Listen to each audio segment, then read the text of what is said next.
जय हिंद साथियों। तैयारी कर लो प्लेटफॉर्म पे आपका स्वागत है। साथियों, काफ़ी दिनों के बाद हम वापस मिल रहे हैं। हम लोगों ने जो सीरीज शुरू कर रखी थी उसका नाम था रसायन विज्ञान, और मैंने आपको लास्ट क्लास में परमाणु संरचना वाला टॉपिक पढ़ाया था। देखो, सबको जय माता दी, सबको गुड मॉर्निंग, सबको राम राम, सबको सत श्री अकाल। देखो, काफ़ी दिनों के बाद मिल रहे हैं। अपन कमेंट के ऊपर ज़्यादा फोकस नहीं करेंगे, हम लोग सीधे मुद्दे की बातें करेंगे। देखिएगा, एक बार मैं आपको बता देता हूँ कि हम लोगों ने क्या पढ़ लिया और कहाँ तक पढ़ लिया। देखो, अपन ज़्यादा समय खराब नहीं करेंगे। देखिएगा, सबसे पहले मैंने आपको परिचय वाला टॉपिक पढ़ा। मैंने आपको पहले रसायन विज्ञान में क्या पढ़ाया था? परिचय वाला टॉपिक पढ़ाया था। उसके बाद में अगर मैं बात करूँ, 2 नंबर पे अपन ने पढ़ा था पदार्थ एवं 2 नंबर पे अपन लोगों ने क्या पढ़ा था? पदार्थ एवं इसकी।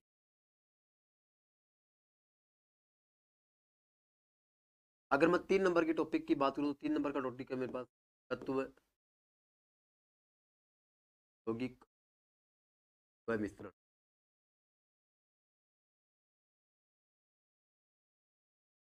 तत्व, यौगिक व मिश्रण। अगर मैं 4 नंबर के टॉपिक की बात करूं तो मैंने आपको परमाणु संरचना वाला टॉपिक भी क्या करवाया? मैंने लास्ट क्लास में आपको परमाणु संरचना वाला टॉपिक भी मैंने आपको करवा दिया। अब देखो साथियों, अपन एकदम से नया टॉपिक शुरू करेंगे जिसका नाम रहेगा अम्ल, क्षार और लवण। अपन बहुत ही प्यारे अंदाज में और बहुत ही अच्छी चीजें पढ़ेंगे। आपको जीवन में कभी भी इस चैप्टर से किसी भी प्रकार की शिकायत नहीं रहेगी। अपन एकदम प्यारे अंदाज में चीज़ों को सीखेंगे, और आपको सीखने का एक अच्छा नजरिया भी मैं आपको दूंगा कि किस प्रकार से हमें अमल, क्षार और लवण को पढ़ना चाहिए। मैं आपको एक अलग अनुभव दूंगा, मैं आपको बहुत अच्छे तरीके से चीज़ों को समझाऊंगा। देखिएगा, अपन आगे बढ़ते हैं।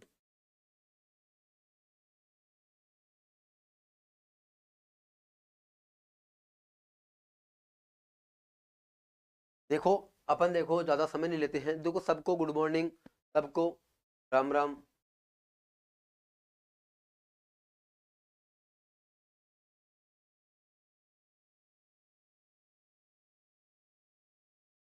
सबको जय माता दी। अजय खिंची जी, जय माता दी, जय माता दी।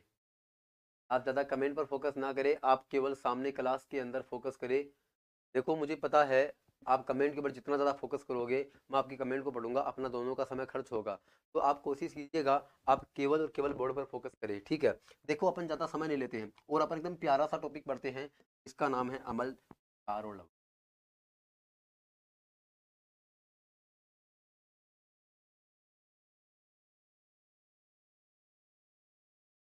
अगर मैं बात करूँ इस चैप्टर को अपन क्या बोलते हैं, देखो कुछ महानुभाव ऐसे भी होंगे तो हिंदी में समझ नहीं आती चाहिए। Acid,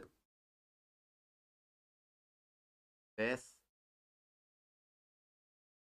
acid, base and salt. अब एक बार गौर करना, एसिड, बेस एंड सॉल्ट की मैं आपको एक बहुत ही तरीके से चीजों को बताऊंगा। गौर करिएगा सामने। देखो, मैं आपको एक कहानी सुनाऊंगा, एक काल्पनिक कहानी है। उस काल्पनिक कहानी से अपन बहुत हद तक चीजों को सीख लेंगे। मैं आपको एक काल्पनिक कहानी बताता हूँ। काल्पनिक कहानी में एक तो अनिल नाम का लड़का रहता है। एक काल्पनिक कहानी बताने जा रहा हूँ, उसमें एक अनिल नाम का लड़का है और एक शालिनी नाम की क्या है। अब बहुत कहानी इसके इर्द गिर्द घूमेगी, और अपन ने इस कहानी को एक बार सुन लिया और अगर अपन ने इसको अपने जहन में उतार लिया तो आपको बहुत कुछ डाटा आप रटने से बच जाओगे और आपको चीजें समझ में आ जाएगी। एक बार गौर करिएगा, मेरी कहानी क्या है। एक अनिल नाम का लड़का था। कौन था बताओ? एक अनिल नाम का लड़का था और एक शालिनी नाम की क्या थी? लड़की थी। देखो, एक अनिल नाम का लड़का था और एक शालिनी नाम की क्या थी? लड़की थी। दोनों आपस में बेहद प्रेम करते थे। दोनों आपस में क्या करते थे? बेहद प्रेम करते थे। कहने का मतलब यूं हुआ कि अनिल शालिनी को बहुत चाहता था और शालिनी भी किसको चाहती थी बताओ? अनिल को चाहती थी। कहने का मतलब दोनों में क्या हो गया बताओ? दोनों के अंदर प्यार हो गया। क्या हो गया? दोनों के अंदर प्यार हो गया। अब होता क्या है, देखो दोनों साथ साथ में बढ़ते हैं। ये दो बढ़ते हैं ना, ये दोनों लोग लोग क्या करते हैं? साथ साथ में अपनी पढ़ाई करते हैं। अब होता क्या है, जब ये अनिल अपनी पढ़ाई करता है, जब अनिल पढ़ाई करता है तो इसके ऊपर अपने घर का प्रेशर आ जाता है। घर की जिम्मेदारियां इसको घेर लेती है। अनिल को अपने घर की जिम्मेदारियां घेर लेती है, और ये अनिल केवल 7 क्लास ही पढ़ पाता है और 7 क्लास पास करने के बाद छोड़ देता है। 7 क्लास पास करने के बाद छोड़ देता है। कुछ घर की जिम्मेदारियां ऐसी आ जाती है, उसके ऊपर बोझ बढ़ जाता है और ये 7 क्लास पढ़ करके क्या करता है? छोड़ देता है। लेकिन लेकिन लेकिन अगर मैं बात करूं, ये शालिनी क्या थी बताओ? पढ़ाई में होशियार थी। शालिनी क्या थी बताओ, पढ़ाई में होशियार थी, और अपन को ये ध्यान में रखना है कि जो शालिनी थी क्या थी बताओ, पढ़ाई में होशियार थी, और उसने अपने पढ़ाई को आगे तक जारी रखा, उसने अपनी पढ़ाई को आगे तक जारी रखा। ठीक है, अब आप यूं समझिए कि अनिल ने 7 क्लास पास करने के बाद छोड़ दी, घर की जिम्मेदारियां आ गई, लेकिन हुआ क्या, इन दोनों का प्रेम बिल्कुल भी कम नहीं हुआ, इन दोनों का प्रेम बिल्कुल भी कम नहीं हुआ। कहने का मतलब ये हुआ कि जैसे ही अनिल ने पास की 7वीं क्लास, उसके बाद उसने छोड़ दिया, और हुआ क्या, वे दोनों के दोनों फोन के माध्यम से जुड़े रहे, और उनकी प्यार मोहब्बत की बातें चलती रही। इसका मतलब ये हुआ कि शालिनी और अनिल आपस में फोन पर बातें चीतें करते रहे। अब होता क्या है, जैसे ही शालिनी 12 क्लास पास करती है, जैसे ही शालिनी 12 क्लास पास करती है, अनिल की टेंशन बढ़ जाती है, अनिल की टेंशन बढ़ जाती है। अनिल सोचता है कि कल को ये लड़की जब कॉलेज में जाएगी पढ़ने को, तो ये किसी और के चक्कर में ना फंस जाए। अब होता क्या है, जैसे ही शालिनी कॉलेज में एंटर करती है, जैसे ही 12वीं क्लास पास करती है, इसकी टेंशन बढ़ जाती है। अनिल मन में ही मन में सोचता है कि काश मेरी शादी शालिनी से नहीं होगी, तो मैं दिन भर और मेरी जो उम्र है उम्र भर परेशान रहूंगा। अब शालिनी भी क्या सोचती है, शालिनी भी ये सोचती है कि अगर इसको काम धंधे के अंदर कोई लड़की अगर सुंदर सी दिख जाएगी, कहीं वो उसके चक्कर में ना फंस जाए। तो दोनों क्या करते थे, दोनों बेचैन रहते थे, और एक दूसरे को एक तरफा, मतलब कहने का मतलब दोनों एक दूसरे को चाहते थे एकदम बड़े लेवल से। अब होता क्या है, जैसे ही शालिनी आगे बढ़ती है, होता क्या है, जैसे ही 14वीं क्लास में आती है, जैसे फर्स्ट ईयर और सेकंड ईयर, जैसे ही सेकंड ईयर पास करती है, 14वीं क्लास पास करती है, घर वाले उनकी क्या कर देते हैं, शादी कर देते हैं। उस शालिनी के कुछ लक्षण सही नहीं लगते हैं घर वाले को, और वो क्या करते हैं बताओ, इसकी 14 साल की उम्र में, सॉरी 14वीं क्लास में उनकी क्या कर देते हैं, शादी कर देते हैं। अब एक बार गौर करना, जब इनकी बातें होती है, जब इनकी आपस में बातें होती है, तो ये अनिल है ना, ये अनिल खट्टी खट्टी बातें करता था। ये अनिल कैसी बातें करता था बताओ, खट्टी खट्टी बातें करता था, किससे, शालिनी से। जबकि शालिनी थोड़ी सी अलग स्वभाव की थी, शालिनी थोड़ी सी अलग स्वभाव की थी। वो ना तो खट्टी बातें करती थी और ना ही मीठी बातें करती थी, वो हमेशा सत्य बोलती थी। और आपको पता है सच हमेशा क्या होता है, कड़वा होता है। ये शालिनी हमेशा सच बोलती थी, और सच हमेशा क्या होता है, कड़वा होता है। इसका मतलब ये लड़की हमेशा क्या बोलती थी, ये भी बोलती, शालिनी क्या बोलती थी, हमेशा कड़वी बोलती थी। शालिनी क्या बोलती थी, कड़वी बोलती थी। अब इसका मतलब क्या होता, जब ये आपस में फोन पर बातें करते थे, ये खट्टी खट्टी बातें करता था और शालिनी कड़वी कड़वी बातें करती थी। शालिनी को खट्टी बातें पसंद आने लगी, और इस अनिल को कड़वी कड़वी बातें पसंद आने लगी। अब होता क्या है, उनका प्यार एकदम से और बढ़ जाता है। अब जैसे ही आगे बढ़ते हैं, तो ये क्या होता है, अनिल बेचैन हो जाता है, और अनिल मन में ही मन में सोचता है, और उधर शालिनी भी मन में ही मन में, काश अगर मान लो कि मेरी शादी किसी के साथ हो जाए, अगर मेरी शादी किसी और के साथ हो जाएगी, तो शादी के बाद होने तो वही लल्लू बल्लू है, होने तो वही लल्लू बल्लू है, बनने तो वही लड़का और लड़की है। लेकिन यहाँ भी शालिनी सोचती है कि अगर मेरी शादी किसी और के साथ हो जाएगी, तो बनने तो वही लल्लू पल्लू है, बनने तो वही लल्लू पल्लू है। और यहाँ अनिल भी सोचता है कि अगर मेरी शादी किसी और के साथ हो जाएगी, तो बनने तो वही लल्लू पल्लू है। लेकिन होता क्या है, सपोज करो कि इस अनिल की शादी किसके साथ करवा दी गई, अनिल की शादी करवा दी गई धातु ऑक्साइड के साथ।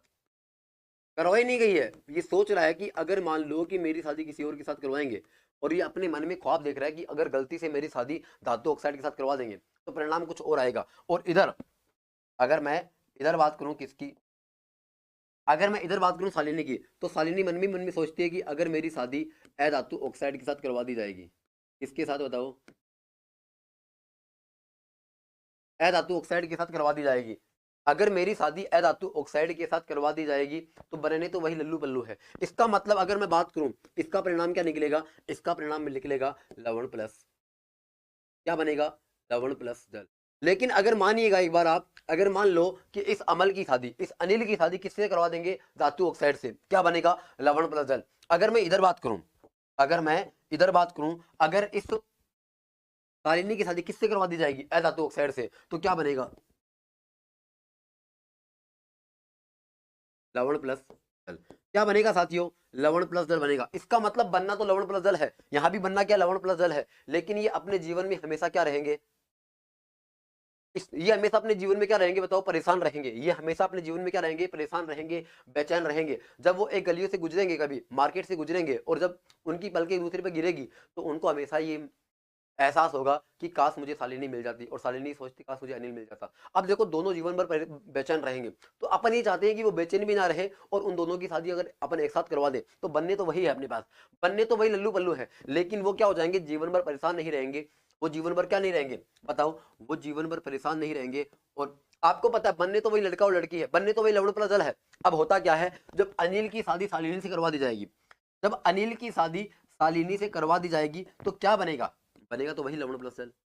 क्या बनेगा बताओ, लवण प्लस जल ही बनेगा। क्या बनेगा बताओ, लवण प्लस जल ही बनेगा। लेकिन लेकिन क्या होगा, लेकिन इस बार ये क्या हो जाएगा बताओ, ये उदासीन हो जाएगा। लेकिन इस बार ये क्या हो जाएंगे बताओ, उदासीन हो जाएंगे, ये न्यूट्रल हो जाएंगे, और उनकी जो यात्रा है वो क्या हो जाएगी, सफल हो जाएगी, और वो अब ना परेशान नहीं रहेंगे अपनी जिंदगी में। इसका मतलब एक जगह न्यूट्रल हो जाएंगे वो, और अब उनको कोई भी चीजें बेचैन नहीं करेगी, कोई भी चीजें परेशान नहीं करेंगी, क्योंकि उनको पता है बनना लवण प्लस जल है, यहाँ भी बनना लवण प्लस जल है, यहाँ भी बनना लवण प्लस जल है, तो क्यों ना उनको उदासीन ही कर दिया जाए। तो क्या होता है, अंत में अनिल की शादी शालिनी से और शालिनी की शादी अनिल से हो जाती है, और दोनों के दोनों क्या हो जाते हैं, उदासीन हो जाते हैं। अब देखो ये काल्पनिक कहानी आपको समझ में आई होगी। अब अपन को यहाँ से क्या सीखना है, समझने की कोशिश करना। एक बार आप ये जो शब्द है अपन को क्या क्या बयां कर रहे हैं, एक बार गौर करना आप लोग, एक बार गौर करना आप लोग, मैं क्या बताना चाह रहा हूं। देखो ये शब्द लिखा हुआ है अनिल, देखो यहाँ पे ऐसे मतलब क्या होता है, ऐसे मतलब होता है अमल। यहाँ ए का मतलब क्या है, अमल। अगर मैं बात करूं यहाँ पे, अगर मैं बात करूं यहाँ पे नी का मतलब क्या है,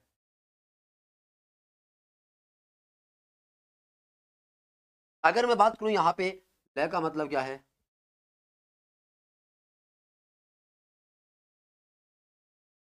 ल का मतलब क्या है बताओ, लाल। ल का मतलब क्या बताओ, लाल है। अगर मैं यहां पर बात करूं, अगर मैं इधर बात करूं, तो इधर एक बार गौर करना आप, अगर मैं बात करूं शाह से, शाह का मतलब मेरे पास क्या हो जाएगा, चार। शाह से क्या हो जाएगा, चार। अब एक बार गौर करना आप, आगे लिखा हुआ ली, तो ली से क्या हो जाएगा, लाल। ली से क्या हो जाएगा, अगर मैं बात करूं यहां पे नी से क्या हो जाएगा मेरा मतलब, नी से क्या हो जाएगा, नीला। अब एक बार गौर करना इसका मतलब क्या हुआ, एक बार गौर करना आप इसका मतलब क्या हुआ। देखो इसका मतलब ये हुआ कि जो ये अनिल है, ये जो अमल है, ये अमल क्या करता है, नीले लिटमस पत्र को लाल कर देता है। ये अमल क्या करता है बताओ, नीले लिटमस पत्र को क्या कर देता है, लाल कर देता है।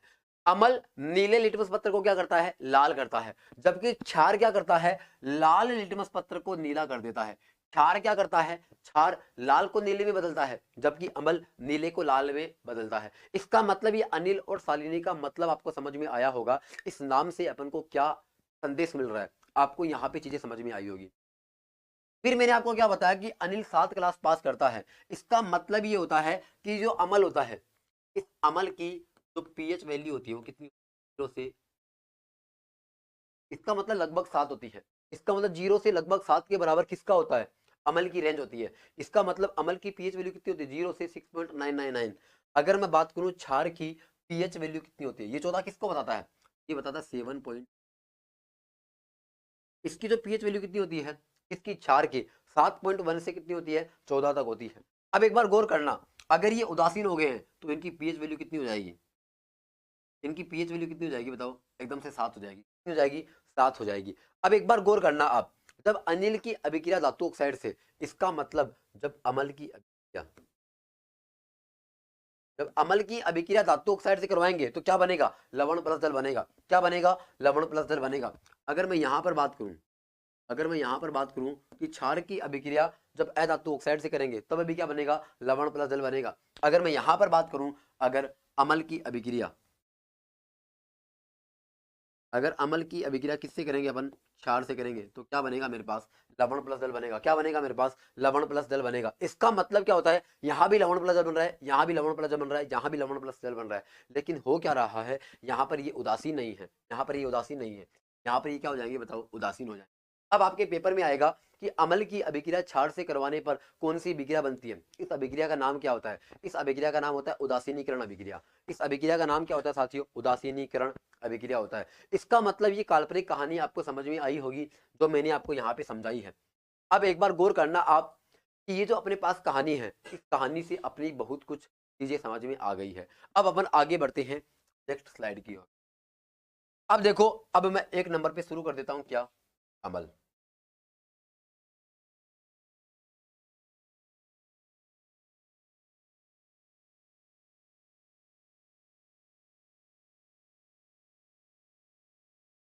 अपन बात करते हैं एक नंबर पे अमल की, अर्थात एक नंबर पे मैं बात करता हूँ किसकी, एसिड की। ये एसिड अर्थात ये अमल क्या होता है। देखो पहला पॉइंट मैंने आपको क्या बताया, अमल स्वाद में क्या होता है, खट्टा होता है। तो मैं यहाँ पे एक चीज लिखता हूँ, मैं कुछ लाइनें लिख रहा हूँ, आपको वहां से इसका मतलब समझ में आ जाएगा। देखो आपको कोई दिक्कत नहीं होगी, मैं कुछ बातें यहाँ पे लिख रहा हूँ, आपको उसका मतलब मैं समझा दूंगा। अमल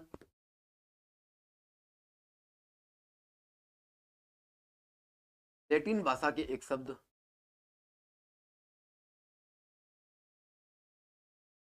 अमल लैटिन भाषा के एक शब्द, अमल लैटिन भाषा के एक शब्द एसिडस से मिलके बना है। अमल लैटिन भाषा के एक शब्द एसिडस से मिलके बना है।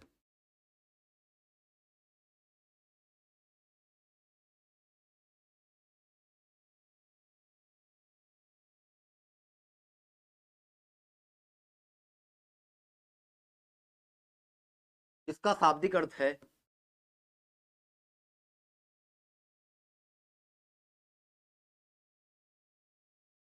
इसका शाब्दिक अर्थ क्या है मेरे पास, इसका शाब्दिक अर्थ है खट्टा।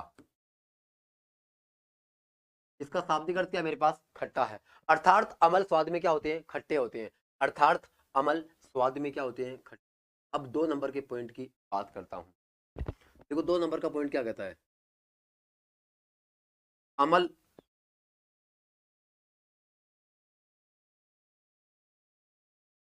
नीले लिटमस पत्र को, अमल नीले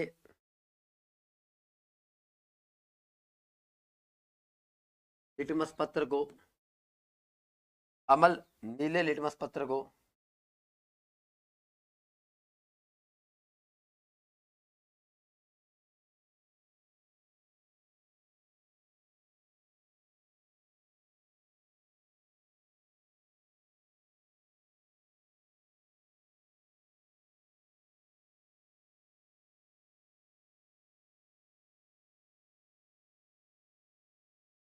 देखो अमल नीले लिटमस पत्र को क्या कर देता है बताओ, लाल कर देता है। कैसे कर देता है बताओ, लाल कर देता है। अमल नीले लिटमस पत्र को लाल कर देता है।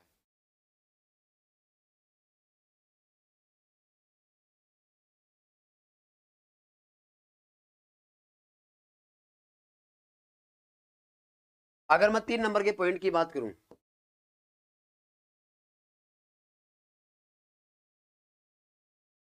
अमल को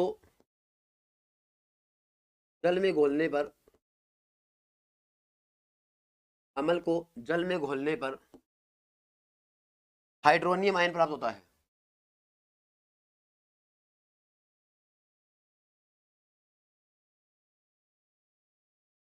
हाइड्रोनियम अर्थात हाइड्रोजन आयन प्राप्त होता है।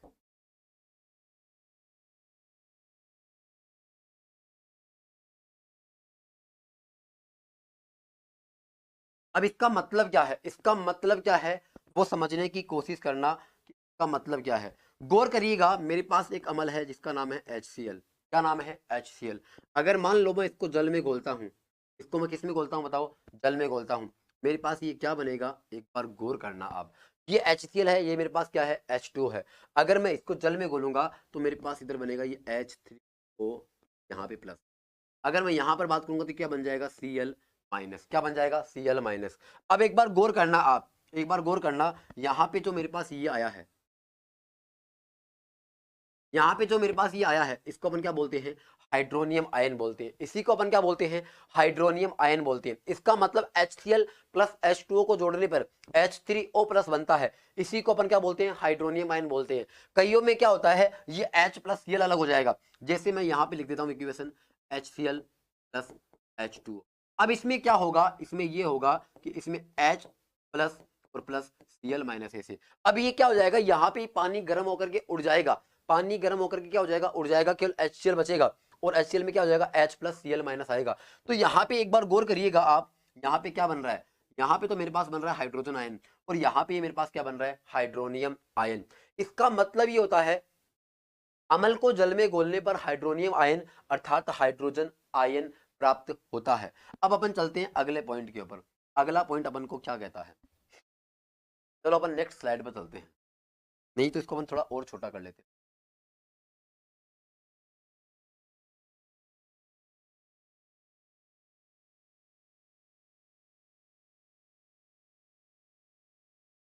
अगर मैं 4 नंबर के पॉइंट की बात करूं,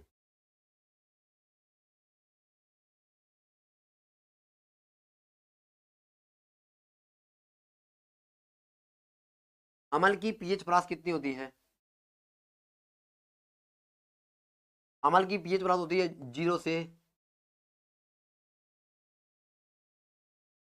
6.99। अमल की पीएच परास कितनी होती है? 0 से 6.99। अब एक बार गौर करना आप, कुछ अमल क्या होते हैं बताओ? प्रबल होते हैं, और कुछ अमल क्या होते हैं बताओ? दुर्बल होते हैं। अगर मैं बात करूं यहां पर,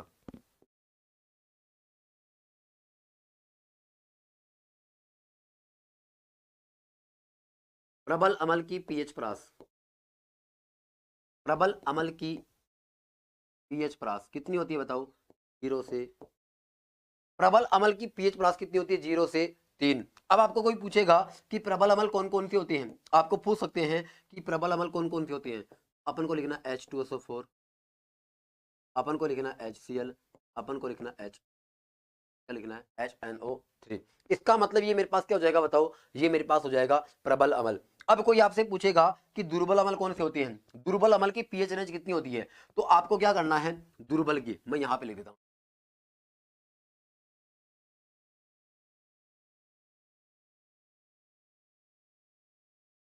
जो दुर्बल अम्ल होते हैं उनकी पीएच रेंज कितनी होती है? अगर मैं दुर्बल अम्लों की पीएच रेंज की बात करूंगा तो इनकी पीएच रेंज होती है 3.1 से। अगर मैं बात करूं दुर्बल अम्ल कौन से होते हैं,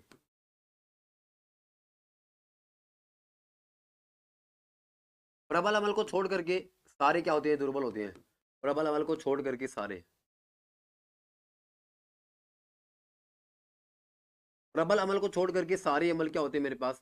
सारे अमल क्या होते हैं मेरे पास? सारे अमल क्या होते हैं? सारे अमल ही मेरे पास क्या होते हैं? दुर्बल अमल होते हैं। सर आप कल कहाँ गए थे? अरे कल मैंने थोड़ा सा अवकाश ले लिया था, कहीं नहीं गया था, यहीं था, लेकिन कुछ काम आ गया था, इसकी वजह से मैंने एक दिन की छुट्टी ले ली थी। अब एक बार गौर करिएगा आप, मैंने आपको ये पॉइंट बताए, मेरे हिसाब से आपको ये सारे पॉइंट समझ आए होंगे।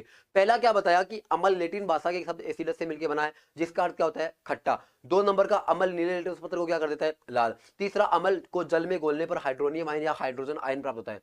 ये मैंने आपको इसका एक्सप्लेनेशन दे दिया। फिर अमल की पीएच ब्रास कितनी होती है? 0 से 6.99 होती है। अगर मैं बात करूं प्रबल अमल की कितनी होती है? 0 से 3। अगर मैं बात करूं दुर्बल अमल की, मेरे पास क्या होती है? ये होती है। अब ये आपको चीजें समझ में मेरे हिसाब से आई होगी। चलिएगा अब अपन आगे बढ़ते हैं। अगर मैं आगे बढ़ूं तो अपने पास अब और क्या है? अगर मैं यहां पर बात करूं तो ये तो मेरे पास क्या थे बताओ? अम्लों के भौतिक गुण थे। अम्लों के क्या थे बताओ? भौतिक गुण थे। अब अपन पढ़ेंगे अम्लों के, अम्लों के क्या पढ़ेंगे? रासायनिक गुण पढ़ेंगे। अम्लों के क्या पढ़ेंगे बताओ? रासायनिक गुण पढ़ेंगे। अगर मैं अम्लों के रासायनिक गुण की बात करूंगा,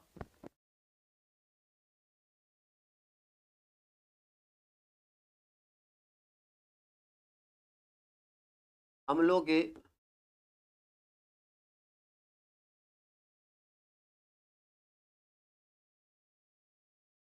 रासायनिक गुण,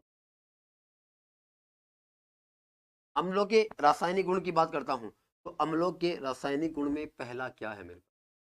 पहला ये है कि जब आप अम्ल की अभिक्रिया, जब आप अम्ल की अभिक्रिया, जब आप अम्ल की अभिक्रिया किसी धातु से, जब आप किसी अम्ल की अभिक्रिया किसी धातु से करवाओगे, पता है क्या बनेगा? पता है क्या बनेगा? लवण प्लस, लवण प्लस क्या बनेगा? हाइड्रोजन गैस बनेगा। क्या बनेगा साथियों? लवण प्लस हाइड्रोजन। ये मेरे पास क्या है बताओ?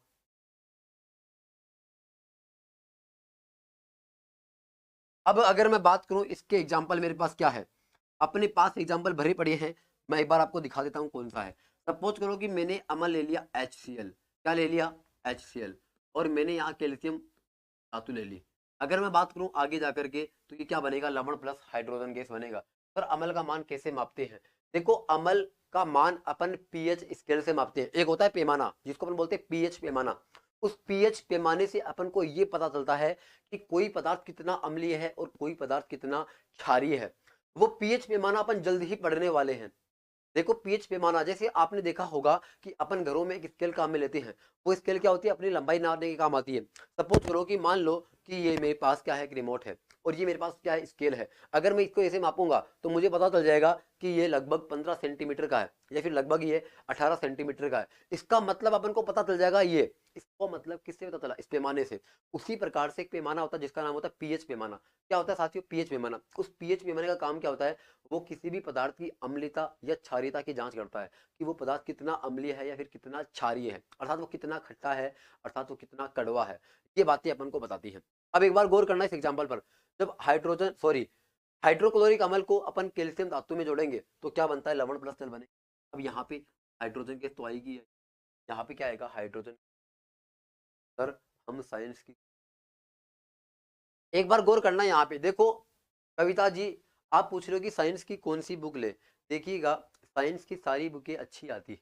अगर मैं मेरे अकॉर्डिंग बताऊं, साइंस की कोई भी बुक बेकार नहीं है, सारी की सारी बुकें अच्छी है।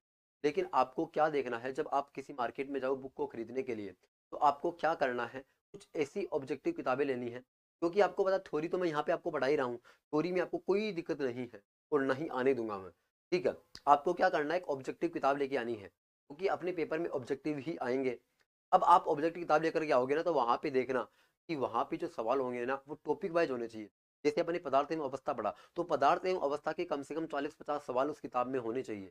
जैसे अपने पढ़ा परिचय, तो परिचय के भी अपने पास कुछ पर्सन्स होने चाहिए।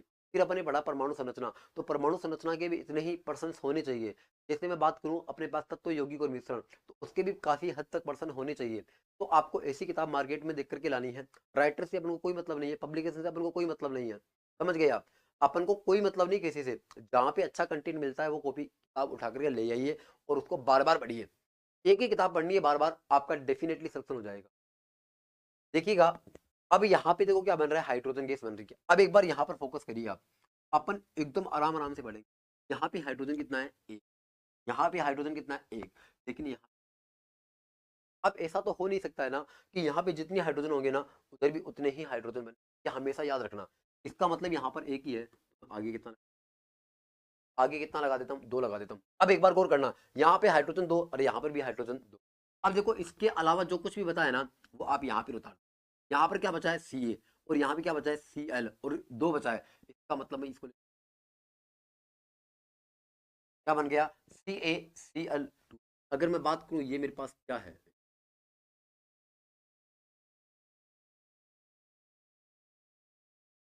ये मेरे पास क्या बन गया साथियों, क्या बन गया साथियों, कैल्शियम क्लोराइड बन गया। अगर मैं बात करूं 2 नंबर की, अगर मैं बात करूं 2 नंबर की, 2 नंबर में मेरे पास, जब अमल की अभिक्रिया, जब अमल की अभिक्रिया किसी धातु ऑक्साइड से करवा दे, किससे करवा दे बताओ।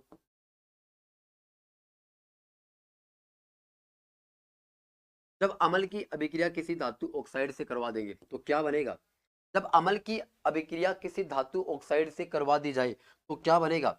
अगर मैं बात करूं, जब अमल की अभिक्रिया धातु ऑक्साइड से करवा देंगे तो हमेशा याद रखना क्या बनेगा,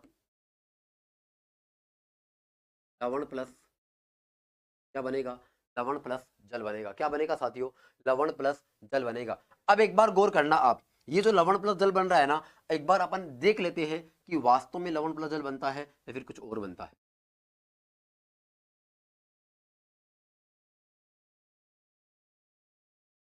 एक बार गौर करना आप, इसका एग्जाम्पल मेरे को क्या इजाजत देता है लिखने को। देखो मैंने यहाँ पे HCl ले लिया, तो अपन करते हैं यहाँ पर कोई और अम्ल ले लेते हैं, ताकि आपको भी ये ना लगे कि ये कोई रटी हुई चीजें हैं। हर चीजें अपन अलग अलग अम्लों के साथ प्रयोग कर सकते हैं। यहाँ पे मैंने ले लिया H2SO4। अब मैं धातु ऑक्साइड ले लेता हूँ ZN। मैंने ले लिया जिंक ऑक्साइड, यहाँ पे मैंने हाइड्रोक्लोरिक अम्ल लिया है और यहाँ पे मैंने जिंक ऑक्साइड ले लिया। जब ये क्रिया करेगा, जब ये क्रिया करेगा तो आपको पता है यहाँ पे क्या बनेगा, यहाँ पे H2 तो बनेगा ही बनेगा। यहाँ पे क्या बनेगा साथियों, H2O तो बनेगा ही बनेगा, क्योंकि जल का फॉर्मूला क्या होता है, H2O। अब आपको करना क्या है, अब आपको करना क्या है, समझने की कोशिश करना। यहाँ पर हाइड्रोजन कितने हैं, दो। यहाँ पर भी हाइड्रोजन कितने, आपको कोई दिक्कत नहीं है, ये बैलेंस इक्वेशन है। ये कैसी है बताओ, संतुलित समीकरण है। यहाँ पर ऑक्सीजन कितने, एक है। इसका मतलब ये वाला जो H2 है, ये इस O के साथ क्या हो जाएगा, इसके साथ जुड़ जाएगा। इसका मतलब ये मेरे पास क्या बन गया, H2O। अब एक बार गौर करना, ये जो जेडन है ना, ये जेडन यहाँ पे आ जाएगा, ये जेडन कहाँ जाएगा, यहाँ पर आ जाएगा। इसका मतलब यहाँ पर क्या बन जाएगा, क्या बन जाएगा, Jadon SO four plus H2O। इसका मतलब जेडन एसओ फोर क्या है मेरे पास, लवण है। जेडन एसओ फोर मेरे पास क्या बताओ, लवण है। इसको अपन क्या बोलते हैं,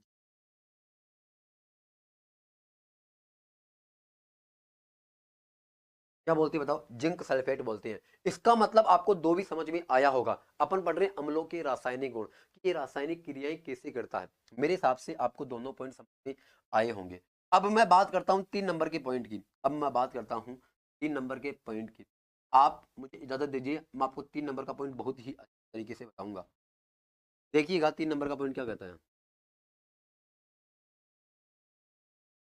जब अम्लों की अभिक्रिया किससे करवा दी जाए बताओ, क्षार से करवा दी जाए।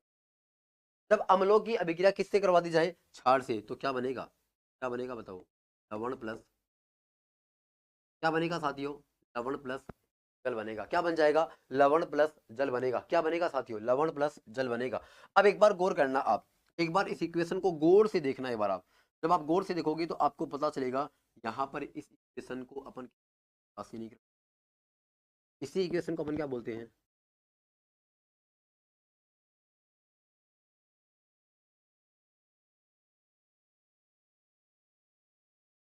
इसी को अपन क्या बोलते हैं बताओ, उदासीनीकरण अभिक्रिया बोलते हैं। इसका मतलब इसी को अपन उदासीनीकरण अभिक्रिया बोलते हैं। मैंने आपको बताया था कि जब अनिल और शालिनी की शादी आपस में करवा दी जाएगी तो वो अपने जीवन में परेशान नहीं रहेंगे, उदासीन हो जाएंगे। तो वही तो है, ये अनिल रहा, ये शालिनी रही। जब इसकी क्रिया कराएंगे तो क्या बनेगा, लवण प्लस जल।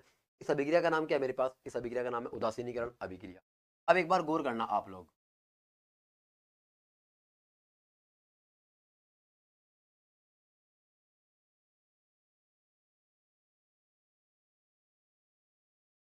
एक बार गौर करना। एक बार अपन इसका क्या देख लेते हैं, एक बार इसका अपन स्पेसिफिकेशन या फिर अपन इसका एक्सप्लेनेशन देख लेते हैं। देखो अमल, इस बार मैं क्या ले लेता हूँ, इस बार मैं अमल ले लेता हूँ HNO, क्या ले लेता हूँ HNO3, ताकि आपको भी ना लगे कि एक ही अमल को बार बार लिया जा रहा है। इस बार मैं छाड़ ले लेता हूँ NaOH, क्या ले लेता हूँ NaO। ये क्रिया करके क्या बनाएगा, एक बार गौर करना, यहाँ पे जल बनेगा तो आप यहाँ पर H2 जल बना दीजिए। अब एक बार गौर करना, यहाँ पे हाइड्रोजन कितने हैं, एक है। और यहाँ पे देखो ये OH है। इसका मतलब यहाँ पे जो ये OH है, ये OH यहाँ से निकल करके, ये यहाँ से OH निकल करके यहाँ पर इस एक हाइड्रोजन से जुड़ जाएगा। इसका मतलब यहाँ पे देखना है एक बार आप, ये H2O हो जाएगा। इसका मतलब यहाँ पर ये बैलेंस है, यहाँ पर प्लस लगा दीजिए आप। अब एक बार गौर करना, यहाँ पे क्या बन गया, ये Na बच गया और NO3 और जोड़ दो। इसका मतलब क्या बन गया, NaNO3। इसको अपन बोलते हैं सोडियम नाइट्रेट, इसको अपन क्या बोलते हैं, सोडियम नाइट्रेट।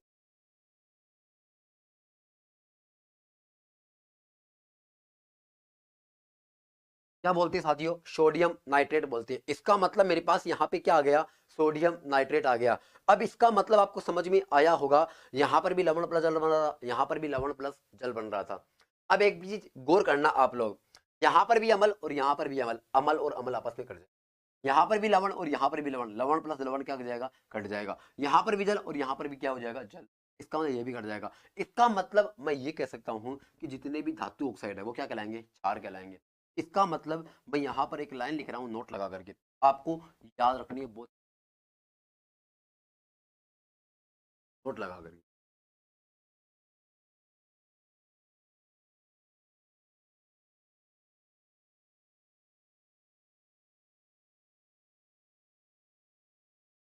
सभी धातु ऑक्साइड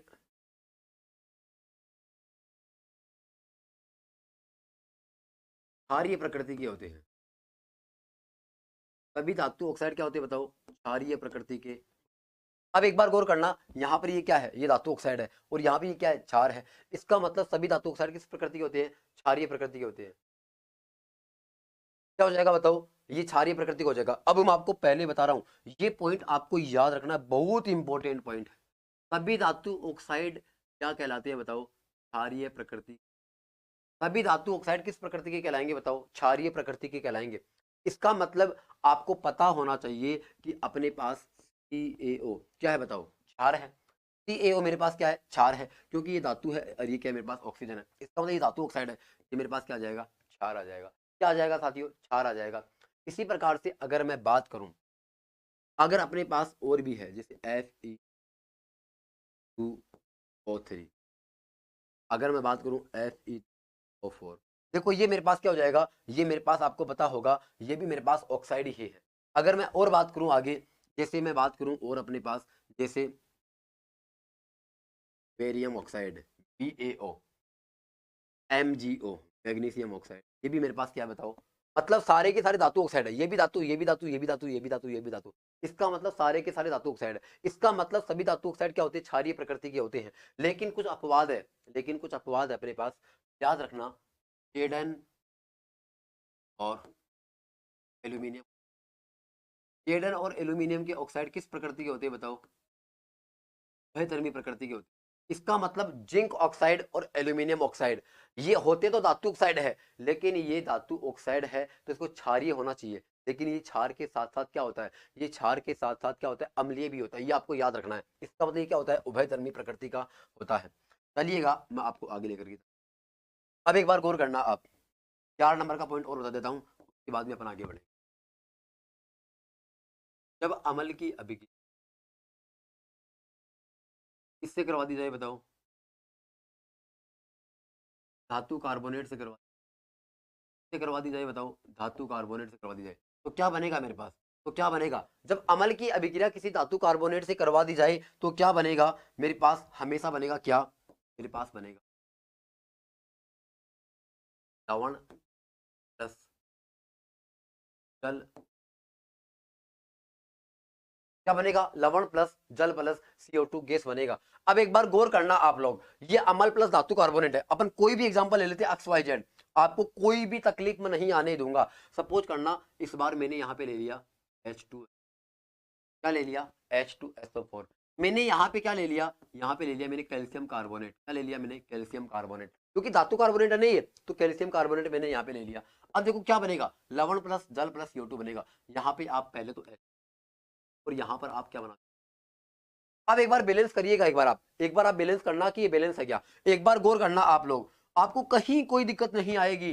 देखो यहाँ पे ये H2 है और यहाँ पे ये H2 है, कोई दिक्कत नहीं है अपन को। एक बार गौर करना, यहाँ पे कार्बन कितना है, एक, ये कार्बन, ये कैल्शियम, ध्यान रख लेना, ये कार्बन है तो ये भी कार्बन है, कितना है, एक। इसका मतलब अभी तक अपन को कोई बैलेंस करने की जरूरत नहीं है, सब कुछ मामला सेट चल रहा है, सब कुछ मामला क्या चल रहा है, सेट चल रहा है। अब यहाँ पर देखना है एक बार आप, ये SO4 के अंदर आपको ऑक्सीजन नहीं गिनने हैं, आपको इसको ऐसा का ऐसा ही रहने, तो एक बार नहीं छेड़ना है। अगर मैं बात करूं इसके अलावा यहाँ पर ऑक्सीजन कितने हैं, 3 है, तो यहाँ पर भी देखो कितने हैं, एक। इसका मतलब यहाँ पर 2 और 1 3 हो गए, इसका मतलब यहाँ पर ऑक्सीजन भी 3 है, हाइड्रोजन यहाँ पे 2 है तो यहाँ पर भी 2 है, यहाँ पे कार्बन एक है तो यहाँ पर भी कार्बन कितने हैं, एक है। अब देखो जो कुछ भी बचा है ना, वो आप इसको यहाँ से उठा करके, मेरे हिसाब से यहाँ पे कैल्शियम बचा, कैल्शियम को उठा करके आप यहाँ जोड़ दो। इसका मतलब ये क्या बन जाएगा, इसका मतलब यहाँ पर ये बन जाएगा कैल्शियम सल्फेट। इसका मतलब लवण तो क्या बन गया मेरे पास, लवण तो बन गया CaSO4, जबकि जल मेरे पास H2 है और ये मेरे पास क्या बन जाएगी, CO2 गैस। अब सबसे बड़ी दिक्कत ये होती है कि सर आपने इतना अच्छी तरीके से पढ़ा तो दिया, लेकिन पर्सन कार से पूछे जाते हैं। तो मैं आपको बता देता हूँ साथियों कि इसके अंदर पर्सन की प्रकृति कैसी होती है। आपको पूछेगा कि जब अमल की अभिक्रिया धातु कार्बोनेट से करते हैं तो कौन सी गैस बनती है, तो आपको बताना है CO2। जब आपके पेपर में प्रश्न आएगा कि जब अमल की अभिक्रिया धातुओं से करा दी जाए तो कौन सी गैस उत्पन्न होती है, तो आपको बताना हाइड्रोजन गैस। समझ गए आप, मतलब इस प्रकार से अपन से प्रश्न पूछे जा सकते हैं। अब अपन आगे बढ़ते हैं, अब अपन आगे बढ़ते हैं। अब देखो अपन नई चीज,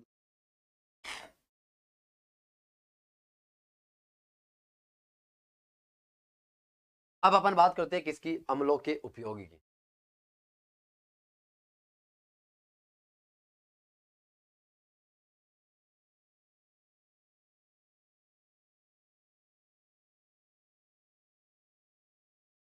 अपन बात करते हैं अम्लों के उपयोग की, इसकी बात करते हैं अम्लों के अम्लों के उपयोग की अगर अपन बात कर रहे हैं तो सबसे पहले आपको याद रखना है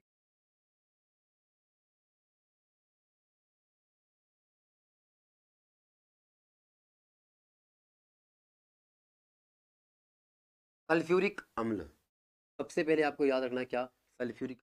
अब ये आपको पता होना चाहिए कि सल्फ्यूरिक अम्ल वास्तव में क्या होता है। देखिएगा, अगर मैं इसके फॉर्मूले की बात करूं तो क्या होता है बताओ, H2SO4। इसका फॉर्मूला क्या होता है बताओ, H2SO4। अगर कोई आपसे पूछ ले कि इस सल्फ्यूरिक अम्ल का अन्य नाम क्या होता है, तो आपको पता है सल्फ्यूरिक अम्ल को अपन क्या क्या बोलते हैं? क्या आपको पता है सल्फ्यूरिक अम्ल को अपन क्या बोलते हैं?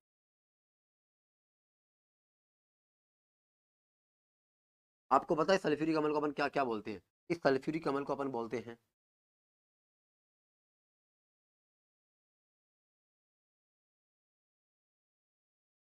इस सल्फ्यूरिक अम्ल को अपन बोलते हैं रसायनों का राजा। इसी सल्फ्यूरिक अम्ल को अपन क्या बोलते हैं पता है क्या आपको? इसको बोलते हैं अम्लों का राजा।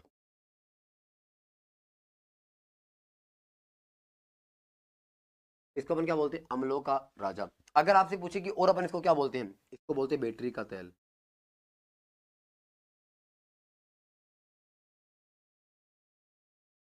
इसको अपन और क्या बोलते हैं? इसको अपन बोलते हैं तेलीय थोथा। क्या बोलते हैं? तेलीय थोथा। अगर मैं बात करूं इसी को अपन इंग्लिश में क्या बोलते हैं?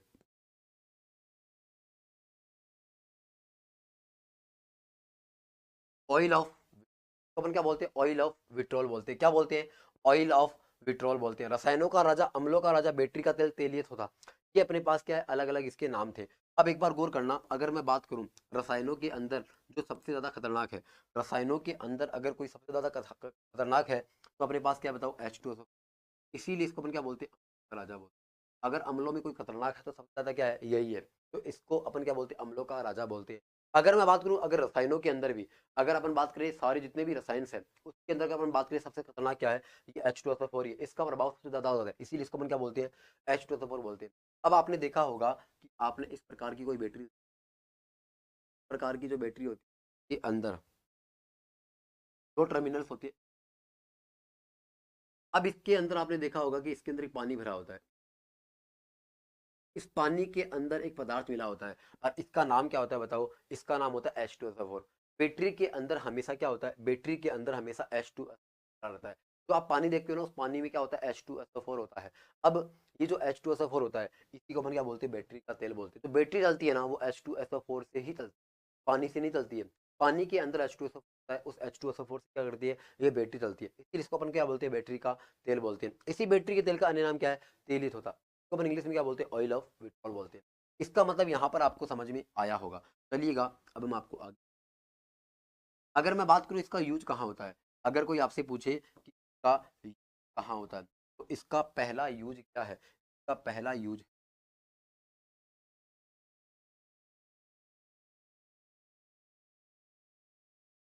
तीसरा संचायक बैटरी। कहाँ होता है बताओ? इसका संचायक बैटरी में। मैंने अभी भी ऊपर लिखा है। अगर मैं इसके और यूज की बात करूँ तो मेरे पास दूसरा यूज क्या होता है? दूसरा यूज होता है अग्निशामक यंत्रों में।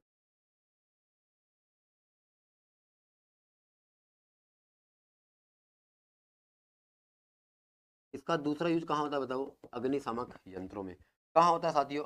अग्निशामक।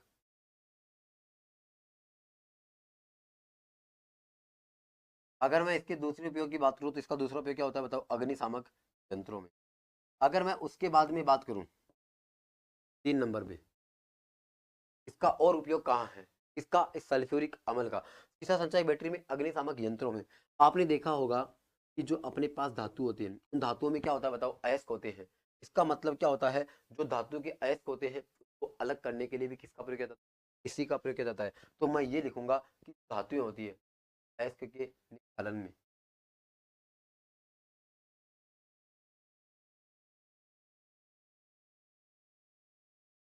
धातु अयस्कों के शोध, ये मेरे पास क्या हो जाएगा बताओ? इसके उपयोग हो जाएंगे। अब देखो, आपको मेनली इतना ही याद रखना है, आपको मेनली इसका इतना ही यूज जानना है, ज्यादा अपन को इसका पोस्टमार्टम नहीं करना है। अब मैं चलता हूँ 2 नंबर की, अब मैं चलता हूँ 2 नंबर के उपयोग पर। 2 नंबर का मेरे पास क्या है? 2 नंबर का मेरे पास हाइड्रो,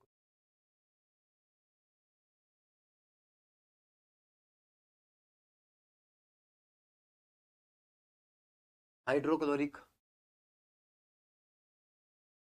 हाइड्रोक्लोरिक अम्ल का फॉर्मूला क्या होता है? HCl। हाइड्रोक्लोरिक अम्ल का फॉर्मूला, हाइड्रोक्लोरिक अम्ल का फॉर्मूला क्या होता है साथियों? मेरे पास HCl होता है। अगर मैं बात करूं इस HCl का नाम क्या होता है? अगर कोई आपसे पूछ ले HCl का अगर कोई आपसे पूछ, जो अपन नीचे देखेंगे, एक बार गौर करना इसके अन्य नाम क्या होते हैं। इसका पहला नाम होता है, इसका अन्य नाम क्या होता है?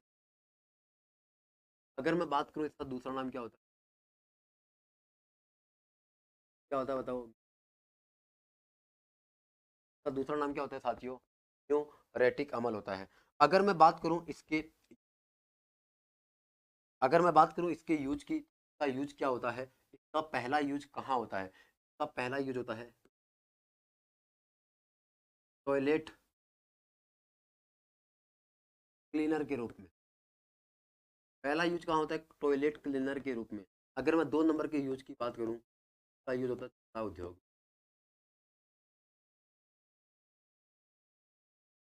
कपड़ा उद्योग। अगर मैं और बात करूं इसका यूज और कहाँ होता है, इसका यूज होता है सौंदर्य प्रसाधन में। इसका यूज कहाँ होता है बताओ? सौंदर्य। अगर मैं और बताऊं इसका यूज कहाँ होता है, इसका यूज होता है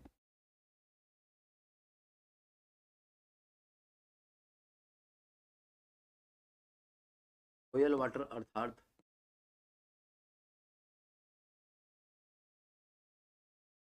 एक्वा रेजिया बनाने में। कहाँ होता है बताओ?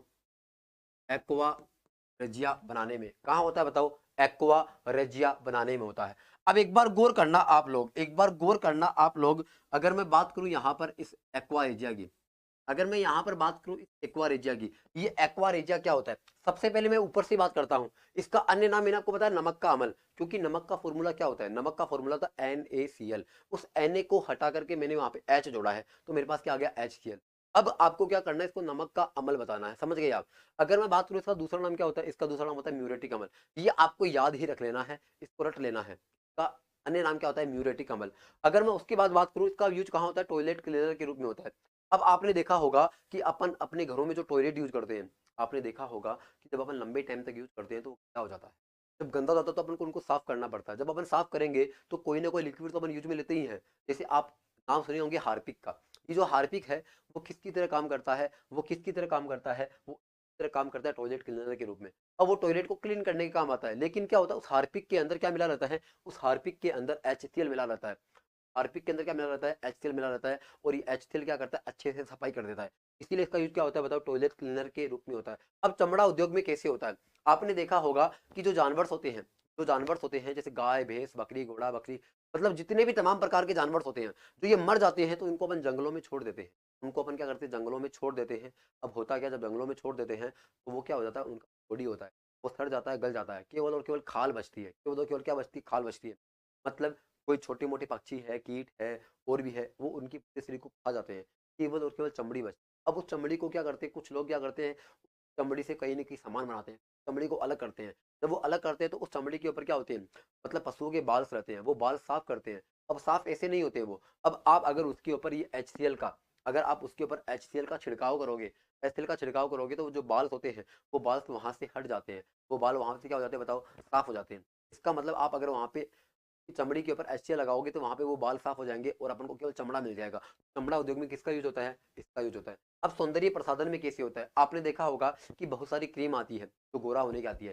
फेयर हैंडसम हो गया, फेयर लवली हो गया, एक्मी हो गया, और भी कई प्रकार की आती है जिसके अंदर आप गोरा होने के लिए ट्यूब यूज करते हो। मैं आपको पहले बता रहा हूँ कि अगर आप गोरे होने की ट्यूब को यूज में लेते हो तो आप उसको जितना ज्यादा मथते हो ना अपने चेहरे के ऊपर, जितना ज्यादा मथते हो तो आपको अपने चेहरे के ऊपर जलन सी, आपको अपने चेहरे के ऊपर जलन सी महसूस होती है। क्योंकि इस सौंदर्य प्रसाधन में इन क्रीमों के अंदर क्या मिला जाता है? इन क्रीमों के अंदर HCl अमल मिला जाता है। ये HCl अमल क्या करता है? अपनी त्वचा को हानि पहुंचाता है। ये HCl अमल अपनी त्वचा को क्या करता है? हानि पहुंचाता है। ये क्या होता है कि अपने चेहरे को कुछ समय तक तो ग्लो में रखता है, चमकते हुए रखता है, लेकिन होता क्या, इससे अपनी स्किन से ना वो खराब होती है वास्तव में। तो आपको ये जो है ना चीजें, ये यूज नहीं करनी चाहिए, क्योंकि इनसे आपका रंग बिल्कुल भी नहीं बदल सकता है। आपको अगर रंग ही बदलना है ना तो आप मेहनत कीजिए, आप अपने आप चमक जाओगे। अगर आपको चमकना ही है तो आप अपनी मेहनत के बलबूते चमकिए ना। क्या फेयर लवली और क्या फेयर हैंडसम के चक्कर में पड़े रहते हो आप? फेयर लवली और फेयर हैंडसम से आज तक कोई नहीं चमका है, ठीक है? और आपको ये जो फैंटासी लाइफ है ना, ये नहीं भी जीनी। आपको अपनी मेहनत के बलबूते चमकना है। जिस दिन आप मेहनत के बलबूते चमकोगे ना तो वहां पर सब कुछ फेल हो जाएगा। ना तो कोई फेयर लवली काम आएगी, ना फेयर हैंडसम काम आएगा। अब एक बार गौर करना, ये आपको समझ आ गया होगा सौंदर्य प्रसाधन में इसका यूज होता है। फिर मेरे पास अन्य नाम है रॉयल वाटर अर्थात एक्वा रेजिया बनाने में। अब ये एक्वा रेजिया क्या होता है, इसको आपको थोड़ा सा समझना है। ये एक्वा अपने पास क्या होता है, ये एक्वा जो होता है ना, ये दो चीजों से है। एक तो इसके अंदर क्या होता है बताओ, एक तो इसमें होता है हाइड्रोक्लोरिक, तो अपन क्या बोलते हैं HCl। एक तो इसके अंदर होता है हाइड्रोक्लोरिक अम्ल, और एक इसमें क्या होता है बताओ, मैं यहाँ पे नाम ही लिख देता हूँ।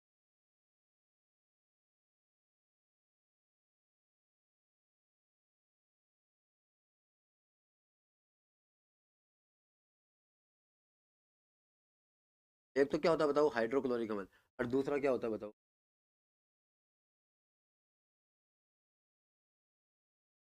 नाइट्रिक अम्ल। अगर मैं बात करूँ इस हाइड्रोक्लोरिक अम्ल की, अगर मैं बात करूँ इस हाइड्रोक्लोरिक अम्ल की,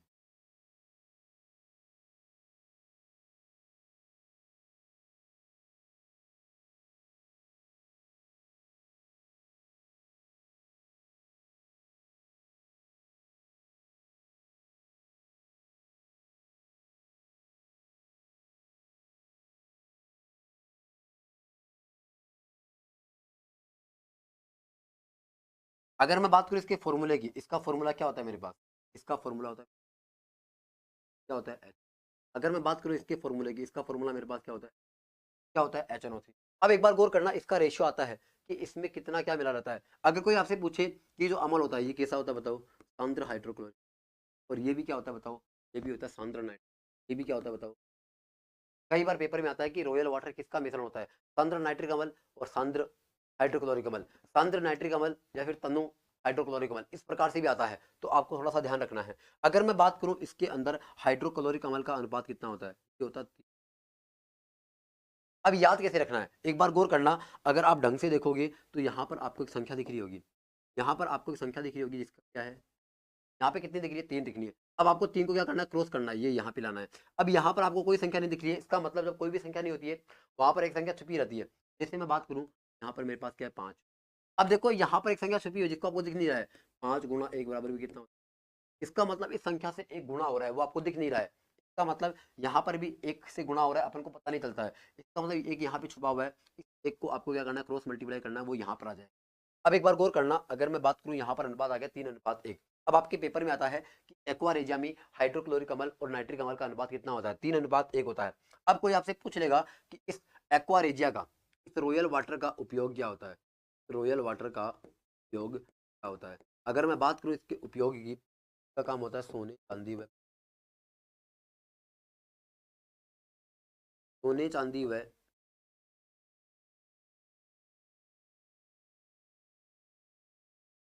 प्लेटिनम को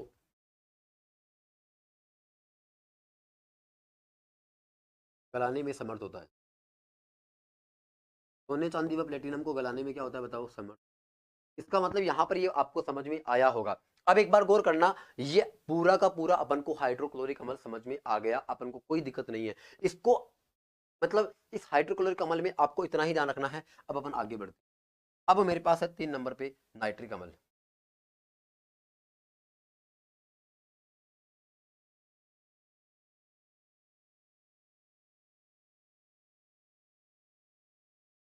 अब मेरे पास 3 नंबर पे क्या बताओ, नंबर पे मेरे पास नाइट्रिक अम्ल होता है HNO।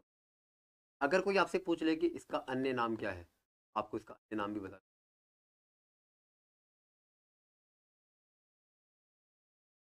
अगर आपसे कोई इसका अन्य नाम पूछ ले तो आपको इसका अन्य नाम क्या बता, इसका अन्य नाम बताना।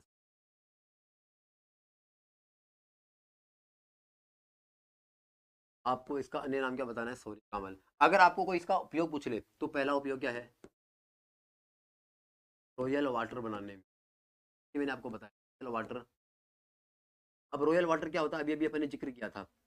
2 नंबर का इसका उपयोग मैं बताऊं तो इसका उपयोग होता है रॉकेट ईंधन में ऑक्सीकारक के रूप में। ये बहुत अच्छा उपयोग है, ध्यान रख लेना आप, रॉकेट इन ऑक्सीकारक के रूप में।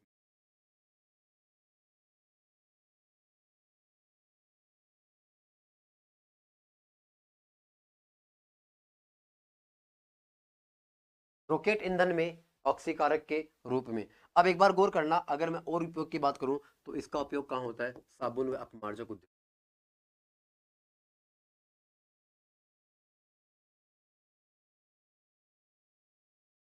सॉरी,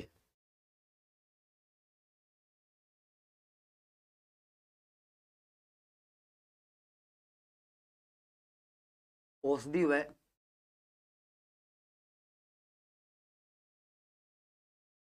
व उर्वरक उद्योग में। कहाँ होता है बताओ? औषधि व उर्वरक उद्योग में होता है। इसका उपयोग क्या होता है? यहाँ पे होता है। अब एक बार गौर करना, आपको यहाँ पे नाइट्रिक अम्ल समझ में आया होगा। देखो आपको ये पॉइंट अपनी मेमोरी में सेव कर लेने हैं, यहाँ पर अपने पास कुछ समझने का नहीं है। मैंने आपको जो समझाने की चीजें होती है वो मैं आपको डेफिनेटली समझाता हूँ, लेकिन यहाँ पर आपको चीजें कुछ समझने की नहीं है, आपको अपनी मेमोरी में इन डाटा को सीधे फीड करना है और आपको कोई दिक्कत नहीं आएगी। अब अपन देखो आगे बढ़ते हैं। अगर मैं आगे बढ़ूँ 4 नंबर पे, 4 नंबर पे अपने पास है बेंजोइक अम्ल। अपने पास क्या बताओ? बेंजोइक अम्ल। आपको क्या करना है? बेंजोइक अम्ल का सीधा यूज लिखना है। अगर कोई आपसे पूछे बेंजोइक अम्ल का उपयोग क्या है, का उपयोग क्या होता है?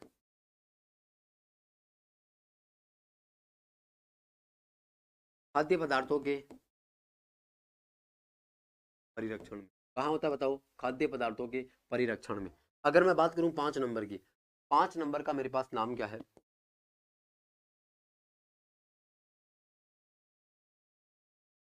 क्या नाम है? एसिटिक अम्ल, जिसको अपन क्या बोलते हैं? सिरका भी बोलते हैं। क्या बोलते हैं? सिरका भी। इसका यूज कहाँ होता है? इसका यूज कहाँ होता है? इसका यूज होता है अचार व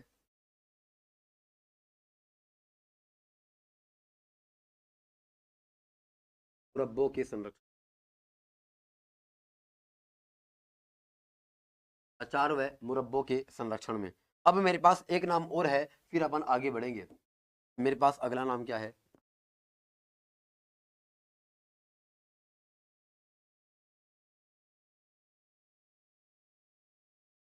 औद्योगिक अमल। अगर मैं बात करूं औद्योगिक अमल का उपयोग क्या है, आपको याद रखना है औद्योगिक अमल का उपयोग क्या है।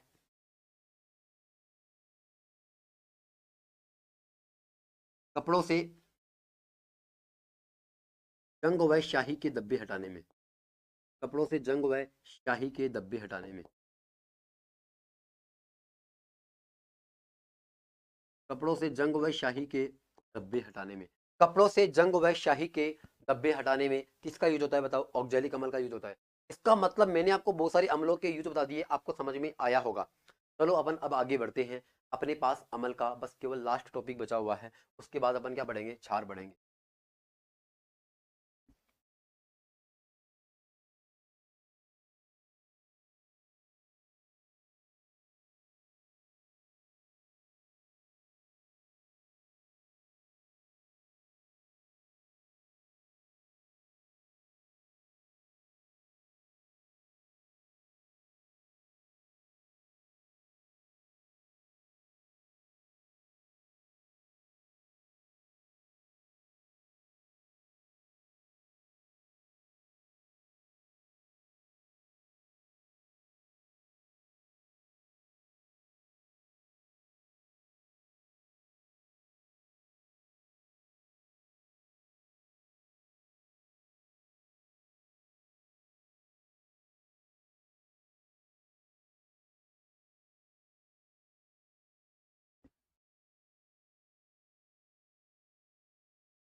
अब एक बार गौर करना आप लोग, अगर मैं बात करूं यहाँ में ऊपर की ओर, यहाँ पर तो आपको क्या लिखना है?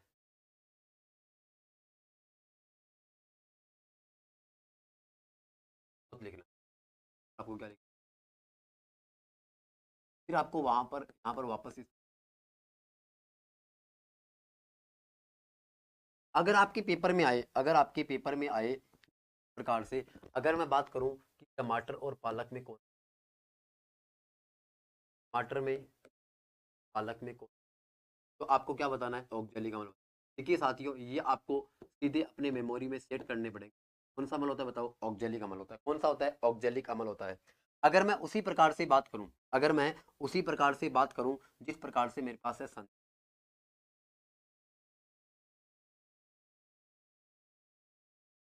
और नींबू, संतरे और नींबू में कौन सा अम्ल होता है बताओ, संतरे और नींबू कौन सा अम्ल होता है बताओ, सिट्रिक अम्ल होता है। का मतलब आपके पेपर में आएगा कि टमाटर में कौन सा अम्ल होता है, तो ऑक्जेलिक। पालक में कौन सा होता है, ऑक्जेलिक। आपके पेपर में आएगा संतरे और नींबू में कौन सा होता है, सिट्रिक। तो आपको क्या बताना है, सिट्रिक बताना है।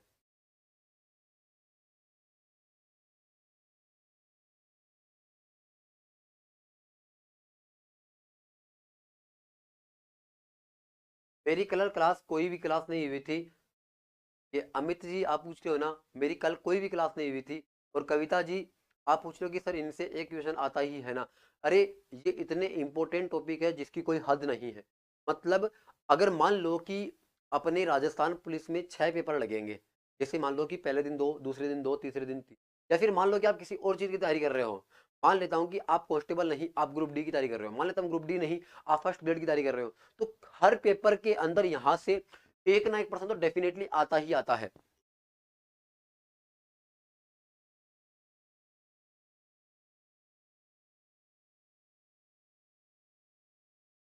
अब देखो मैं बात करता हूं 2 नंबर पे। 2 नंबर पे अपने पास क्या है, देखो वहां पर टमाटर पालक हो गया, संतरा नींबू हो गया। अगर मैं बात करूं,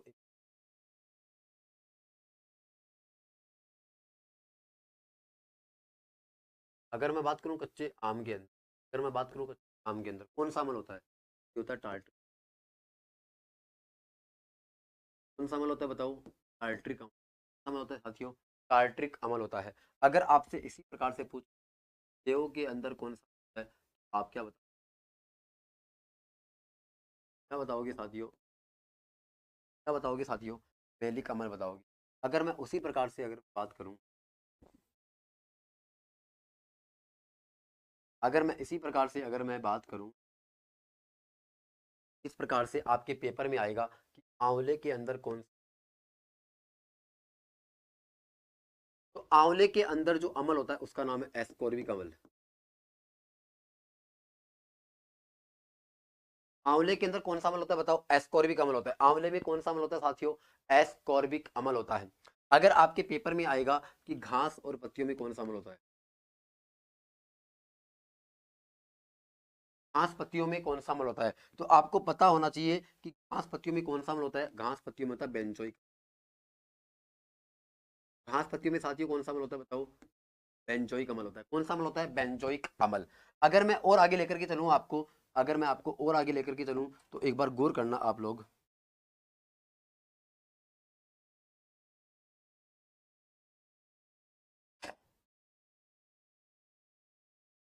आपके पेपर में आएगा कि अपने पास जो कोल्ड ड्रिंक्स होती है,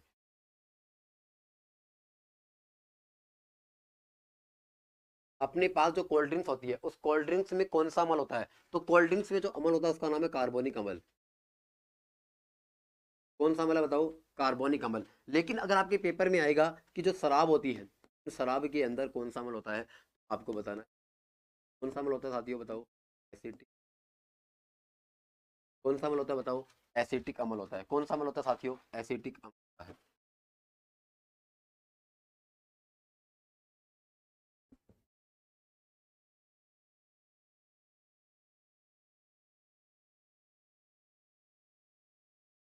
देखो साथियों, अगर आपके पेपर में आता है कि चाय में कौन सा अमल होता है, तो चाय में जो अमल होता है उसका नाम होता है टेनिन अमल। देखो आपको ये सारी की सारी चीजें रटनी पड़ेगी। सर ऐसा एसिड तेजाब को कहते हैं किसी किसी अमल को। देखो जो तेजाब होता है ना अपने पास, उस तेजाब को अपन एसिड कह सकते हैं। समझ गए आप। अब जो अपने पास जो तेजाब होता है उसको अपन एसिड कह सकते हैं, कोई दिक्कत नहीं। जैसे आप शराब को एसिड कह सकते हो ना, शराब के अंदर कौन सी अमल होती है, शराब के अंदर एसिडिक अमल होती है। जिस प्रकार आप कोल्ड ड्रिंक को क्या कह सकते हो, एसिड कह सकते हो, क्योंकि एसिड के अंदर क्या होता है, सॉरी, आप कोल्ड ड्रिंक को एसिड कह सकते हो, अमल कह सकते हो। क्यों कह सकते हो, क्योंकि कोल्ड ड्रिंक के अंदर क्या होता है, अमल होता है। उसी प्रकार तेजाब के अंदर भी क्या होता है, अमल होता है। तो अपन उसको अमल को, तेजाब को अमल कह सकते हैं। एक बार गौर करना, चाय के अंदर कौन सा होता है, अपने पास टेनिन होता है। तो आपके पेपर में आएगा कि कॉफी के अंदर कॉफी के अंदर होता है क्विनीन अम्ल। कौन सा होता है साथियों? क्विनीन अम्ल होता है। कॉफी के अंदर कौन सा होता है बताओ? क्विनीन।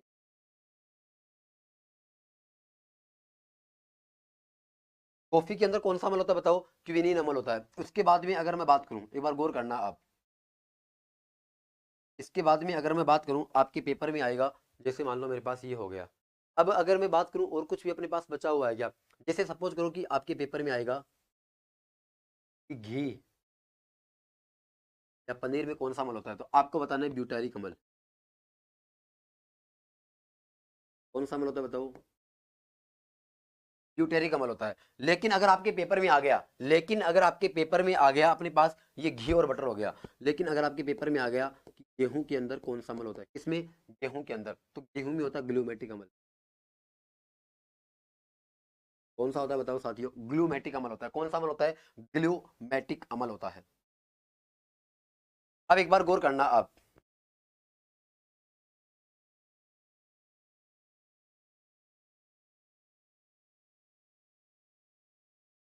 देखो आपके पेपर में आ गया, अपने पास क्या आ गया?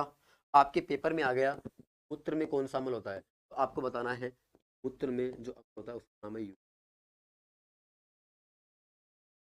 कौन सा होता है? यूरिक। और आपके पेपर में आ गया कि आंसू के अंदर कौन सा अम्ल होता है, आंसू के अंदर कौन सा अम्ल होता है, तो आपको बताना है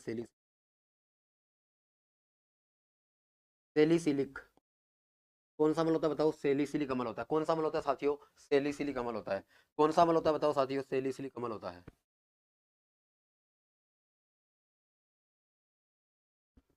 अब अगर मैं आपको और अगर लेकर के चलूं, तो अपने पास और भी कई चीजें होती है। जैसे आपके पास नाम आएगा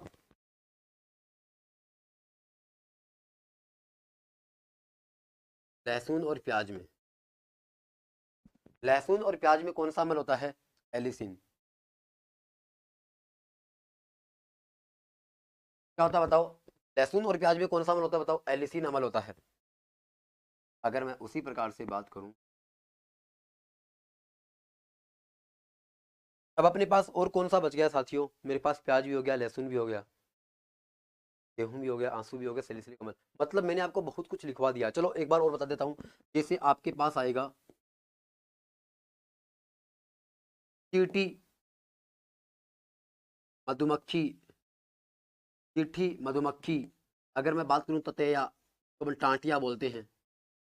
ततैया जो बिच्छू होता है, उसकी डंक में कौन सा अम्ल होता है? में डंक में। अगर मैं कोई आपसे पूछ ले कि डंक में कौन सा अम्ल होता है, तो आपको बताना है फॉर्मिक। कौन सा अम्ल बताना बताओ? फॉर्मिक अम्ल। तो ये मैंने जो डाटा लिखवाया ना आपको, ये आप इतना याद रख पाओगे ना, तो आप बहुत कुछ सीख पाओगे। आपको ज्यादा मेहनत करने की आवश्यकता नहीं पड़ेगी। तो ये आपको याद रखना है। इसका मतलब मेरी तरफ से जो एक अमल वाला पोर्शन था, अमल वाला पोर्शन क्या हो गया? पूरा हो गया। अब अपन क्या करेंगे? अब अपन पढ़ेंगे क्षार। अपन क्या पढ़ेंगे बताओ? क्षार पढ़ेंगे। उम्मीद करता हूँ साथियों ये आपको समझ में आया होगा। एक बार आप कंफर्म कर दीजिए कि अमल आपको क्या पूरा समझ में आ गया है क्या। उसके बाद में मैं आपको क्षार पढ़ाऊंगा। एक बार जल्दी से सब लोग कमेंट करके ये मुझे बता दीजिएगा कि क्या आपको ये सारी चीजें समझ में आ गई है क्या।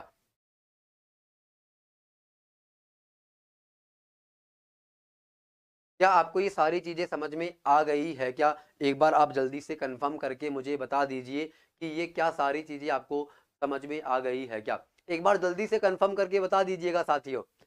देखिएगा, कुछ लोग, आपको पता होगा कि जो कुछ लोग होते हैं वो मेहनत नहीं करते हैं। आपको पहले बता देता हूं कि अपन कोशिश ही नहीं करें। देखो आपको पता होगा कि सर चींटी में, देखो चींटी के डंक की बात कर रहा हूं मैं। जो चींटी होती है अपन को जो काटती है, तो उसके काटने से अपन के अंदर जो अमल छोड़ती है, वो अमल कौन सा होता है बताओ? फॉर्मिक अमल होता है। देखो अगर आप पढ़े ही नहीं, अगर आप तैयारी ना करो, आप अगर कोशिश ही ना करो, वो तो एक अलग बात होती है। अगर आप कोशिश ही ना करो, वो तो अलग बात होती है। लेकिन अगर आप मेहनत करने के बाद आपका नंबर नहीं आए, है ना, इसका मतलब क्या होता है कि आपने कहीं नहीं कहीं क्या करी है? गलती करी है definitely. Yes sir, yes sir, yes sir, time हो गया सर। अरे टाइम नहीं हुआ है। टाइम आपको पता होगा, मेरी 2 घंटे की क्लास होती है। अपन आज ये पूरा चैप्टर कर लेंगे अमल, चार और लवण का। देखो सबका रेस्पॉन्स आ रहा है कि हाँ सर बहुत अच्छे से समझ आ गया, बहुत बढ़िया तरीके से। सर ऐसा मैंने आज तक नहीं पढ़ा अमल क्षार और चैप्टर का। चलो बहुत बहुत धन्यवाद आपका। मानवी जी कह रही है कि बहुत सर बहुत बढ़िया। चलिएगा बहुत बढ़िया, मुझे भी अच्छा लगा आपका ये रेस्पॉन्स सुन करके। देखो टाइम हो गया सर, अरे टाइम नहीं हुआ है। यस सर ये लेसन मुझे बहुत अच्छे से समझ आ गया। कविता जी बहुत बहुत धन्यवाद आपका, अगर आपको समझ में आया है तो। देखो मैंने यहाँ पर आपको कोई भी पॉइंट मिस कर नहीं किया है, मैंने हर चीज आपको बता दी है। देखो आप कोशिश ही ना करो ये तो अलग बात है, लेकिन आपको कोशिश करनी पड़ेगी आपको अगर सिलेक्शन लेना है तो। अगर आप मेहनत नहीं करोगे तो आपकी जगह कोई और मेहनत कर जाएगा और वो सिलेक्शन ले जाएगा। चलो अब अपन आगे बढ़ते हैं। अब एक बार वापस अपने कमेंट को छोड़िएगा, अपन आगे बढ़ते हैं। अब अपन को क्या पढ़ना है बताओ? अब अपन को पढ़ना है क्षार। अब अपन को क्या पढ़ना है बताओ? क्षार पढ़ना है। अब अपन को क्या पढ़ना है बताओ? क्षार पढ़ना है।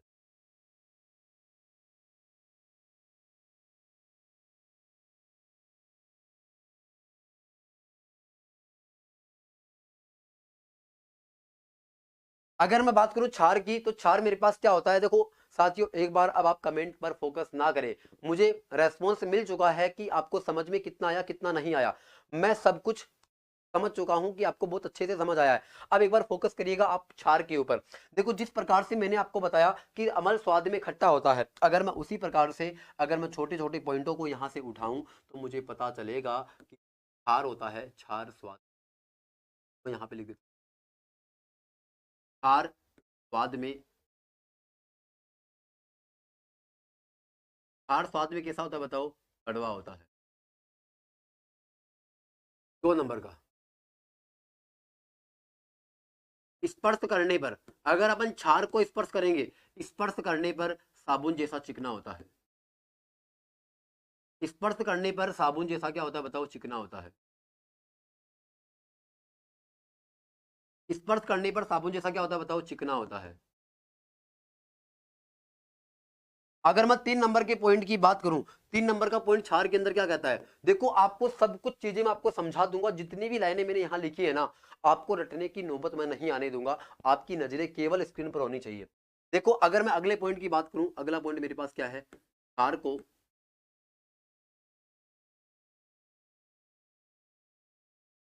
जल में घोलने पर, क्षार को जल में घोलने पर, क्षार को कहां घोलने पर बताओ? क्षार को जल में घोलने पर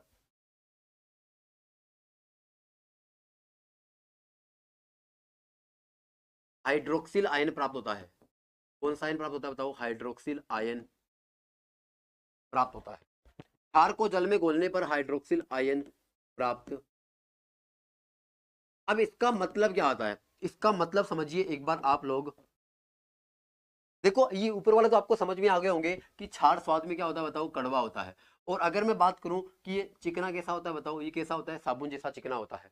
दूध में कौन सा अमल होता है? अच्छा अच्छा अच्छा। चलिएगा साथियों एक बार मैं आपको बता देता हूँ पीछे, एक बार मैं आपको बता देता हूँ। इन्होंने याद दिला दिया मुझे, मैंने यहाँ पर दूध नहीं लिखा। चलो मैं दूध को लिख देता चलो मैं दूध भी लिख देता हूं यहां पर। अगर आपसे कोई पूछ ले कि दूध के अंदर कौन सा अमल होता है, अब मैं आपको बता देता हूं कि दूध की अगर मैं बात करूं तो कौन से दूध की। देखो पहले मैं आपको बताता हूं क्या, दही बताता हूं। दही में कौन सा होता है? फिर मेरे पास है खट्टा दूध। दूध जब खट्टा हो जाता है तो उसमें कौन सा अमल होता है? तो उसमें होता है लैक्टिक अमल। कौन सा अमल होता है साथियों? लैक्टिक अमल। चलो आपने याद दिला दिया, मैंने यहाँ पे वापस लिख दिया है। कौन सा अमल होता है बताओ? लैक्टिक अमल होता है। दूध में कौन सा अमल होता है? खट्टे दूध में कौन सा अमल होता है? लैक्टिक अमल होता है। चलिएगा अपन वापस आगे बढ़ते हैं। देखो अपन आगे बात करते हैं। अगर मैं बात करूं इसकी,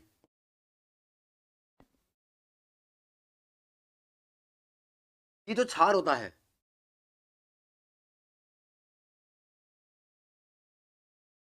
क्षार की पीएच परास कितनी होती है साथियों? क्षार की पीएच परास होती है 7.1 से 14 तक। कितनी होती है बताओ? 7.1 से 14 तक होती है।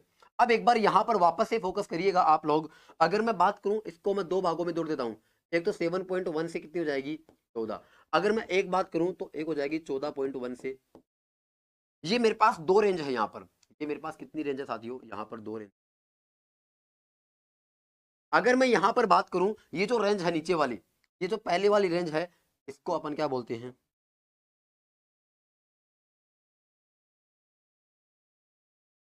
इसको अपन बोलते हैं दुर्बल क्षार। और इस रेंज को अपन क्या बोलते हैं बताओ? रेंज को अपन बोलते हैं, क्या बोलते हैं साथियों? प्रबल क्षार। अब आपके पेपर में आएगा कि प्रबल क्षार कौन कौन से होते हैं, तो आपको याद रखना है, आपको याद रखना है प्रबल क्षार एक तो होता है Na, क्या होता है? NaOH, जिसको अपन सोडियम हाइड्रोक्साइड बोलता है। एक मेरे पास क्या होता है बताओ? KOH होता है।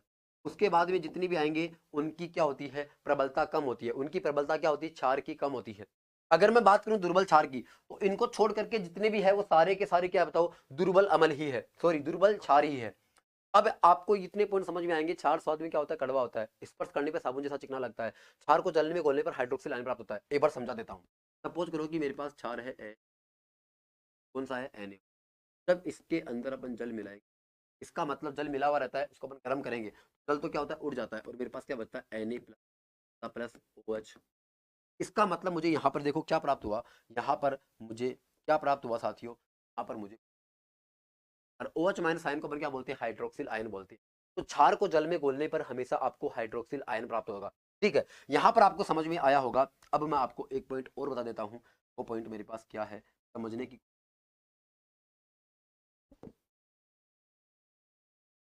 क्षार लाल लिटमस पत्र को,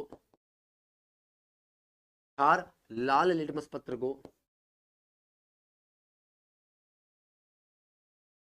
नीला कर देता है। क्षार लाल लिटमस पत्र को क्या कर देता है बताओ? नीला कर देता है। इसका मतलब आपको ये समझ में आया होगा कि क्षार लाल लिटमस पत्र को कैसा कर देता है? नीला कर देता है। अब एक बार गौर करना, 1 2 3 4 और 5, ये पांचों के पांचों पॉइंट आपको समझ में आए होंगे मेरे हिसाब से। अब आपको क्या करना है, इसके ऊपर ज्यादा कोई, अपन को इतने ही पॉइंट याद रखने हैं। इस यहाँ से अपने पेपर में पर्सन डेफिनेटली फंस जाएगा। अब अपन बात करते हैं आगे की ओर। अपन कर लेते हैं किसकी बात? अपन कर लेते हैं किसकी बात? अपन कर लेते हैं किसकी बात? अपन कर लेते हैं क्षार के,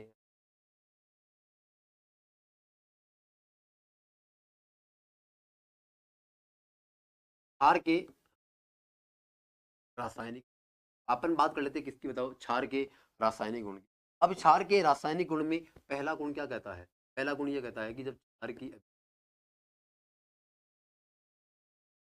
धातु से करवा दी जाए, क्षार की अभिक्रिया जब किसी धातु से करवा दी जाए तो क्या बनेगा? वही बनेगा लवण प्लस हाइड्रोजन। क्या बनेगा मेरे पास? लवण प्लस हाइड्रोजन। का मतलब आपको ये फॉर्मूले से आपका काम, जैसे मैं आपको एग्जांपल दिखाऊं, आपको एग्जांपल दिखाऊं, जैसे क्षार मेरे पास हो जाएगा, क्या हो जाएगा बताओ? NaOH। क्षार मेरे पास क्या हो जाएगा बताओ? NaOH हो जाएगा। अगर मैं यहाँ पर बात करूँ धातु की, धातु में यहाँ,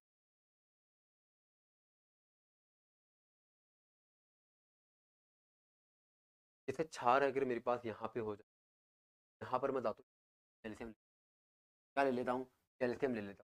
अब एक बार गौर करना आप लोग, एक बार गौर करना, यहाँ पे ये हाइड्रोजन तो अलग हो जाएगा मेरे पास। अगर मैं हाइड्रोजन को करूंगा तो यहाँ पे मुझे क्या करना पड़ेगा, क्या करना पड़ेगा मुझे? तो करना पड़ेगा। अब एक बार गौर करना, यहाँ पर अगर अपन देखें तो ये मेरे पास क्या बन रहा है? यहाँ पे हाइड्रोजन के स्थान पर अब यहाँ पे देखो क्या बच गया मेरे पास, यहाँ पे देखो ऑक्सीजन बच गया। इसका मतलब Na2CO,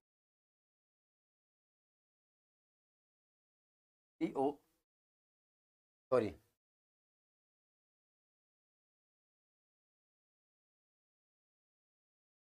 सॉरी, अपने पास क्या बन गया? Na2 बन गया। अगर मैं यहाँ पे बात करूँ तो यहाँ पे मेरे पास क्या बन गया? सोडियम। क्योंकि दोनों धातुएं हैं, दोनों धातुएं जुड़ेगी नहीं, तो अपन को क्या करना है, एक बार देखो अपन को इसको बाद में एक बार अपन देख लेंगे, क्योंकि मामला सेट नहीं हो रहा है एक बार यहाँ। मैं एक बार इसको मिटाता हूँ।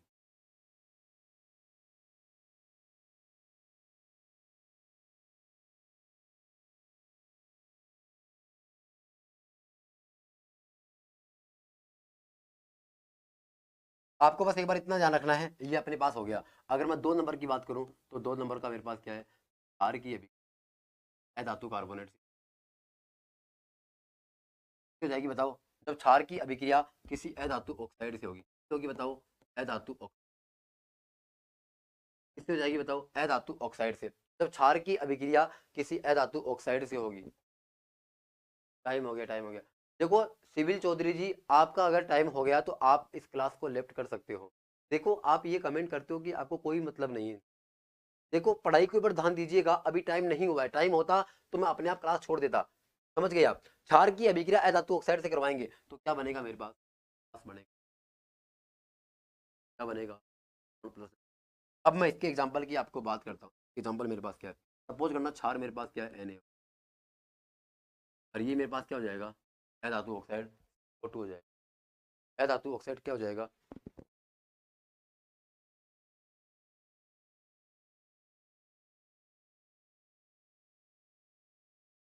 NaOH प्लस क्या हो जाएगा, CO2 हो जाएगा। अब एक बार गौर करना, अगर मैं इसको आगे ले जाऊंगा तो ये क्या बनेगा, देखो यहाँ पर मुझे जल बनाना है तो यहाँ पे आप जल बना दीजिए H2। अब एक बार गौर करना, यहाँ पे हाइड्रोजन कितने हैं, एक ही है, आप आगे दो लगा दीजिए, ये हो गया H2O। यहाँ से देखो, अब एक बार गौर करना, यहाँ पे क्या बचा है, Na2 बचा है, Na2 आ गया मेरे पास। यहाँ पे क्या आ गया मेरे पास, यहाँ पर मेरे पास आ गया साथियों Na2। यहाँ पर मेरे पास क्या आ गया बताओ, Na2। इसका मतलब Na2 आ गया। अब एक बार गौर करना, अगर मैं बात करूं सोडियम, यहाँ पर देखो मेरे पास क्या है, CO2 बचा हुआ है। इसका मतलब यहाँ पे मैं लिख देता हूँ CO, Na2CO, क्या बन जाएगा? अब कैसे बनेगा एक बार गौर करना आप, यहाँ पे देखो CO2 है, इसमें एक ऑक्सीजन जोड़ूंगा, इसका मतलब यहाँ पे कितने ऑक्सीजन है, यहाँ पे देखो दो ऑक्सीजन है, यहाँ पर दो ऑक्सीजन है, यहाँ पर कितने, दो है, इसका मतलब टोटल कितने, चार ऑक्सीजन है। और उधर देखो CO3 और एक O, इसका मतलब ये इक्वेशन क्या होगी मेरे पास, बैलेंस हो गए। इसका मतलब मेरे पास क्या बन गया, यहाँ पे सोडियम कार्बोनेट बन गया। अब मैं 3 नंबर की बात करता हूँ। 3 नंबर की इक्वेशन क्या है, जब क्षार की अभिक्रिया किसी अम्ल के साथ करवा दूंगा मैं, तो क्या बनेगा मेरे पास, वही लवण प्लस जल बनेगा। क्या बनेगा बताओ? इस बार क्या करते हैं, इस बार कोई और क्षार ले लेते हैं अपन। जैसे क्षार ले लेता हूँ मैं KOH प्लस, अम्ल मैं क्या ले लेता हूँ, अम्ल ले लेता हूँ मैं, अम्ल ले लेता हूँ मैं HCl। तो मेरे पास क्या बन जाएगा, लवण। लवण मेरे पास, सॉरी पहले अपन जल बना देते हैं H2O। अब यहाँ पे गौर करना, यहाँ पे ये OH, यहाँ पे ये क्या बन जाएगा, H बन जाएगा, इसका मतलब ये H2O, यहाँ पे ये क्या बन जाएगा, KC, पोटेशियम क्लोराइड। क्या बन जाएगा, पोटेशियम क्लोराइड बन जाएगा, KCl। अब एक बार गौर करना आप, ये मेरे पास बन गया पोटेशियम। अब अगर मैं बात करूं यहाँ पर, ये इतना हो गया मेरे पास। अब अगर यहाँ पे देखोगे आप, लवण से तो क्या हो जाएगा, लवण कट जाएगा, जल से क्या हो जाएगा, जल कट जाएगा, यहाँ पे क्षार से क्षार कट जाएगा, यहाँ पे क्या बचेगा, अधातु ऑक्साइड और अम्ल। तो मैं यहाँ पर एक लाइन लिख सकता हूँ, यहाँ पर मैं एक लाइन लिख सकता हूँ, नोट लगा करके, नोट लगा करके वो लाइन,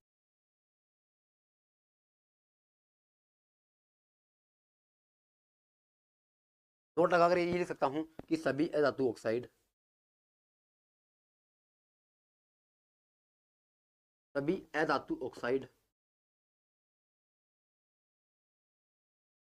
सभी अधातु ऑक्साइड किस प्रकृति के होते हैं, सभी अधातु ऑक्साइड, सभी अधातु ऑक्साइड अम्लीय प्रकृति के होते हैं।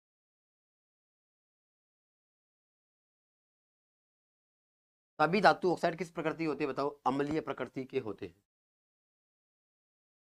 किस प्रकृति के होते हैं बताओ, अम्लीय प्रकृति के होते हैं।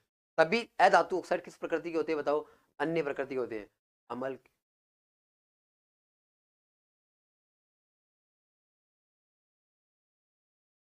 एक बार गौर करना, यहाँ पे देखना, क्षार और क्षार आपस में कैंसिल हो जाएंगे, लवण और लवण आपस में कैंसिल हो जाएगा, जल और जल आपस में कैंसिल हो जाएगा, यहाँ पर ये अम्ल बचेगा और यहाँ पर ये अधातु ऑक्साइड बचेगा। इसका मतलब ये अम्ल और अधातु ऑक्साइड यहाँ पर क्या हो जाएंगे बताओ, बराबर हो जाएंगे।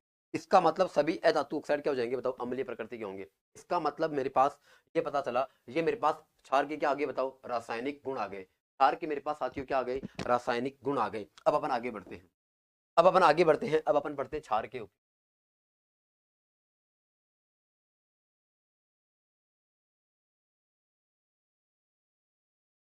अब अपन पढ़ते हैं क्या, क्षार के उपयोग पढ़ते हैं। क्या पढ़ते हैं साथियों, क्षार के उपयोग पढ़ते हैं। अगर मैं क्षार के उपयोग की बात करूं, अगर मैं क्षार के उपयोग की बात करूं, मेरे पास पहला पॉइंट क्या है, अगर मैं बात करूं पहला पॉइंट, तो मेरे पास पहला,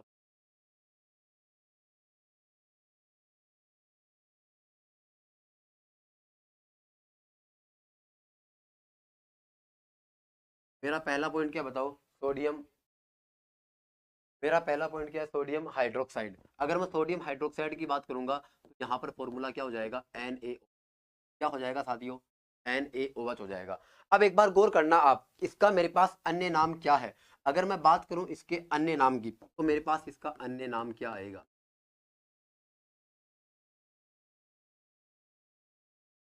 अगर मैं अन्य नाम की बात करूं तो इसका अन्य नाम मेरे पास क्या आएगा, इसका अन्य नाम होता है कास्टिक सोडा। सोडियम हाइड्रोक्साइड का अन्य नाम क्या होता है साथियों, का अन्य नाम होता है कास्टिक सोडा। अगर कोई आपसे इसका उपयोग पूछ ले तो आपको इसका उपयोग क्या बताना है, इसका पहला उपयोग क्या है, इसका पहला उपयोग है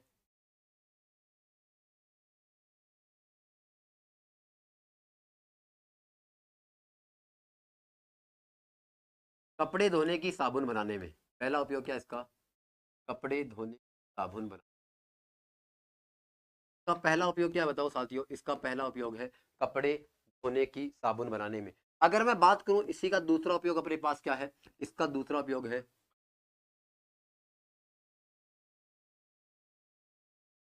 घरों की साफ सफाई में। इसका दूसरा उपयोग क्या है बताओ, घरों की साफ। अब एक बार गौर करना इसका ऐसा उपयोग क्यों हुआ, गौर करना ऊपर क्या लिखा हुआ सोडियम हाइड्रोक्साइड।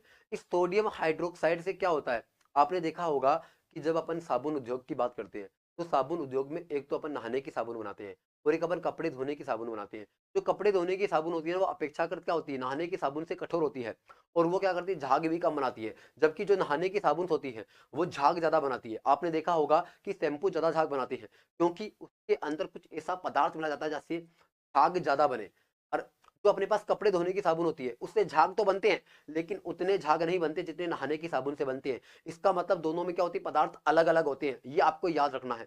इसका मतलब जो नहाने की साबुन होती है, नहाने की साबुन किससे बनती है, सोडियम हाइड्रोक्साइड से बनती है। सर दिखाई नहीं दे रहा है, देखो अब आपको बिल्कुल दिखाई देगा कि थोड़ा सा गड़बड़ हो गया था कैमरे की सेटिंग में। देखो अगर मैं बात करूं कपड़े धोने की साबुन बनाने में इसका यूज होता है। अब एक बार गौर करना घरों की साफ सफाई में कैसे यूज होता है। आपने अक्सर देखा होगा कि जब हम घरों की साफ सफाई करते हैं दीपावली के समय, आपने देखा होगा कि अपने घरों में जो दरवाजे होते हैं दरवाजों के ऊपर पदार्थ लग जाते हैं। साल भर जब ये वायुमंडल में खुले रहते हैं तो उनके ऊपर धूल के कारण कुछ तेज पदार्थ आपस में चिपक, जब हम उनको साफ करते हैं किसी गीले कपड़े से तो वो अपेक्षाकृत साफ नहीं होते। क्या होते हैं, अपेक्षाकृत साफ नहीं होते। तो हम क्या करते हैं, मार्केट से एक बोतल लेकर के आते हैं। अपन मार्केट से क्या करते हैं, एक बोतल लेकर के आते हैं, उसमें सफेद सफेद पदार्थ का एक लिक्विड भरा रहता है। उस लिक्विड से क्या होता है, उस लिक्विड को अगर अपन उस दरवाजे पर गिराएंगे तो वो दरवाजा वहां से एकदम साफ हो जाता है। इसका मतलब वहां से एकदम अच्छा सिग्नल करके आ जाता है। इसका मतलब कास्टिक सोडा कहाँ काम आता है, कास्टिक सोडा आता है घरों की साफ सफाई में। समझ गए आप। अब मैं बात करता हूँ, अब मैं बात करता हूँ कितने नंबर पे, अब मैं बात करता हूँ साथियों दो, दो नंबर पे है मेरे पास।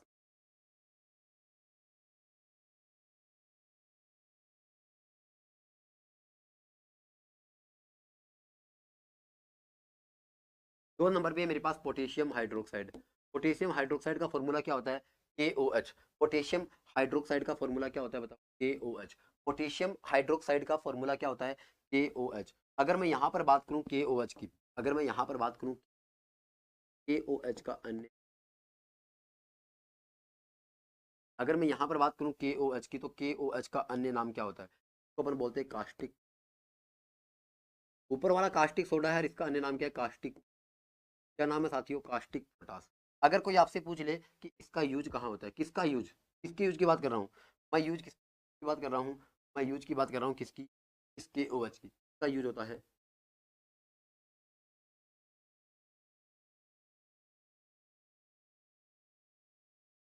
नहाने की साबुन बनाना।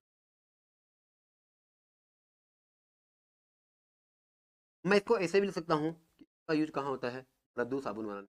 तो सॉफ्ट साबुन होती है, सॉफ्ट सॉप होती है, मृदु साबुन बनाने में किसका यूज होता है। सर आवाज बहुत कम आती है आपकी। देखो ऐसा नहीं है कविता जी, मैं बिल्कुल सही बोल रहा हूँ, है ना, लेकिन कई बार क्या हो जाता है, टेक्निकल प्रॉब्लम हो जाती है। देखो अगर मैं बात करूं क्षार के उपयोग की, सोडियम हाइड्रोक्साइड का उपयोग अपने पास ये है। अगर मैं बात करूं पोटेशियम हाइड्रोक्साइड का तो पोटेशियम हाइड्रोक्साइड का उपयोग मेरे पास क्या है, ये। अब मैं एक बार आपको आगे लेकर के चलता, अगर मैं बात करूं 3 नंबर पे, अगर मैं बात करूं 3 नंबर पे मेरे पास क्या है, 3 नंबर पे है मेरे पास मैग्नीशियम हाइड्रोक्साइड।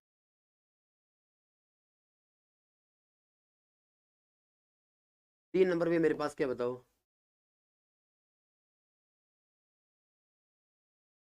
Magnesium hydroxide. अगर मैं मैग्नीशियम हाइड्रोक्साइड के फॉर्मूले की बात, का फॉर्मूला मेरे पास क्या होता है, का फॉर्मूला होता है MgOH।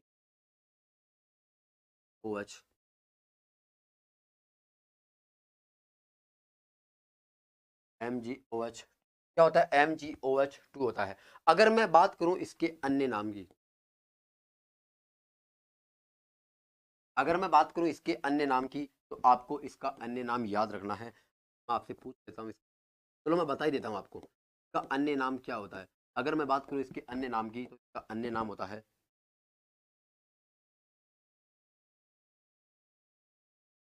मिल्क ऑफ, का अन्य नाम क्या होता है बताओ,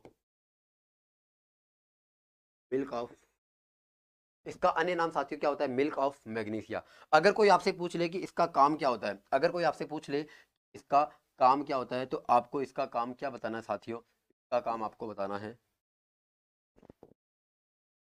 इसका काम बताना आपको पेट की अम्लता दूर करना,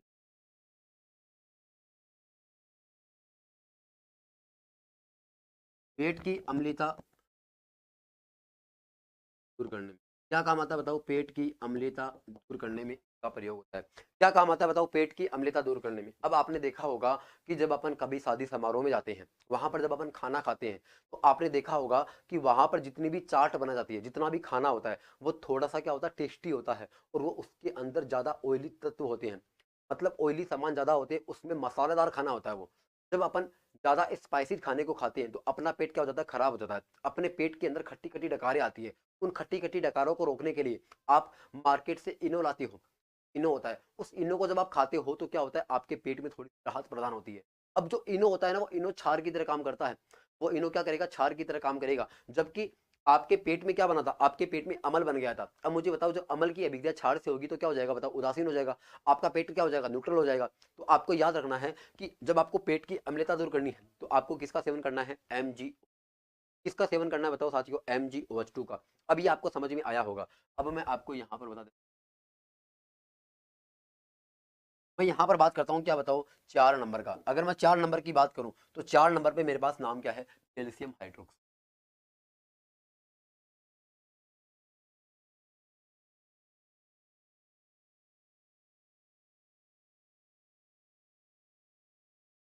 मेरे पास क्या बताओ, कैल्शियम हाइड्रोक्साइड। अगर मैं बात करूँ इसके सूत्र की, इसका सूत्र क्या होता है, अगर मैं बात करूँ इसके सूत्र की, इसका सूत्र कैल्शियम हाइड्रोक्साइड। अगर कोई आपसे पूछ ले कि इसका अन्य नाम क्या होता है, अगर कोई आपसे पूछ ले कि इसका अन्य नाम क्या होता है, इसका नाम होता है बुझा हुआ। इसका अन्य नाम क्या होता है बताओ साथियों, बुझा हुआ। इसका अन्य नाम क्या होता है बताओ साथियों, बुझा हुआ चूना। अगर मैं बात करूं इसके और बात की, अगर कोई आपसे पूछ ले कि इसका उपयोग कहाँ होता है, इसका उपयोग होता है मिट्टी की का यूज कहाँ होता है बताओ, अम्लीयता का यूज कहाँ होता है बताओ, मिट्टी की अम्लीयता दूर करने में। इसका यूज कहाँ होता है साथियों, इसका यूज होता है मिट्टी की अम्लीयता दूर करने में। अब देखो, अपने पास जितने भी इंपॉर्टेंट इंपॉर्टेंट क्षार थे, और जितने भी इंपॉर्टेंट इंपॉर्टेंट अमल थे, मतलब इंपॉर्टेंट का मतलब क्या है कि लगभग अपने कवर कर ही लिया है। इसका मतलब अपने पास ये क्या हो गया, इसका मतलब ये मेरे पास क्या हो गया, क्षार के उपयोग हो गए। मैंने आपको अमल बताया, उसके बाद में अपन ने क्या पढ़ लिया, क्षार भी पढ़ लिया। इसका मतलब ये हुआ कि अपने पास ये जो चैप्टर है, ये चैप्टर लगभग लगभग क्या हो गया, कंप्लीट हो चुका है। ये चैप्टर लगभग लगभग क्या हो गया, कंप्लीट हो चुका है। अब मैं अगर बात करूं, अब मैं अगर बात करूं आगे, आपने एक नाम सुना होगा पीएच स्केल का। अगर पीएच स्केल अगर अपन पढ़ेंगे, तो पीएच स्केल पढ़ते ही पूरा अपने पास चैप्टर अपन पढ़ लेते। अपन किसकी बात करते बताओ, अपन बात करते। अब ये पीएच पैमाना क्या होता है, अगर कोई आपसे पूछे कि ये पीएच पैमाना क्या होता है, तो मैं आपको बता देता हूं इसका पहला काम क्या होता है, ये पीएच पैमाना क्या काम करता है। ये पीएच पैमाना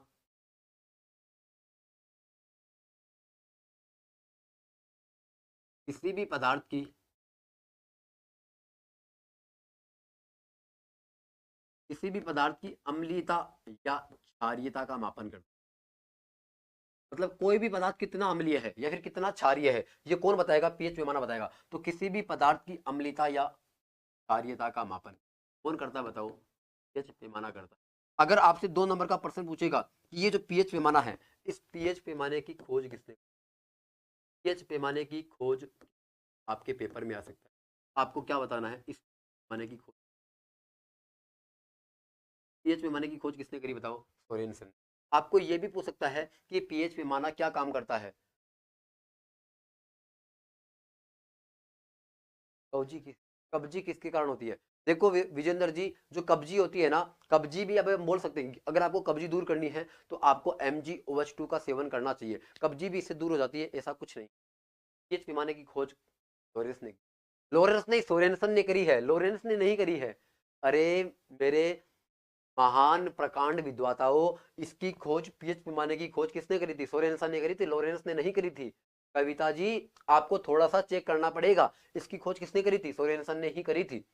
देखो, किसी भी पदार्थ की अम्लता या क्षारीयता का मापन कौन करता है? पीएच पैमाना करता है। खोज किसने करी बताओ? सोरेनसन ने करी। अगर मैं बात करूं, ये अपन को क्या बताता है? ये अपन को बताता है, ये अपन को हाइड्रोजन आयन की सांद्रता ज्ञात करता है। हाइड्रोजन आयन की सांद्रता कौन ज्ञात करता है? हाइड्रोजन आयन की सांद्रता ज्ञात होती है। पीएच पैमाने से क्या होती है बताओ? हाइड्रोजन आयन की सांद्रता ज्ञात होती है। इसमें जितने ज्यादा हाइड्रोजन आयन होंगे, अपन बोलेंगे उतना ही ज्यादा क्या है? अम्लीय है। जिसमें हाइड्रोजन आयन की कमी होगी, अपन बोलेंगे वो पदार्थ उतना ही क्या है? क्षारीय है। वो पदार्थ क्या बताओ? उतना ही क्षारीय है।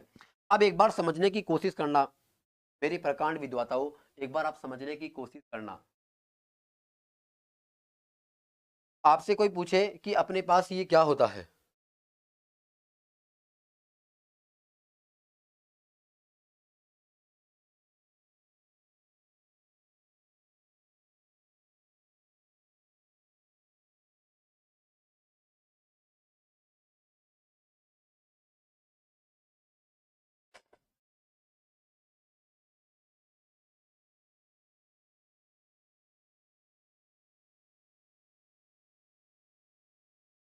देखो, अपन बात कर लेते हैं किसकी? पीएच पैमाने की। पीएच पैमाना कुछ इस प्रकार से होता है, इस प्रकार से होता है साथियों, इस प्रकार से होता है।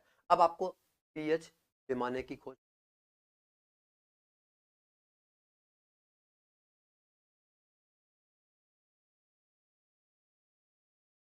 समझ नहीं आ रहा मेरे को क्या बता रहे हो? देखो, अपन एक बार समझते हैं, टाइम अपने पास, टाइम का अभाव है, अपन जल्दी से कर लेते हैं।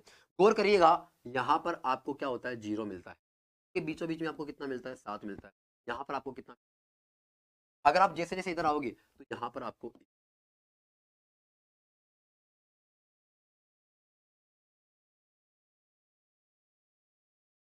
इधर क्या मिलता है?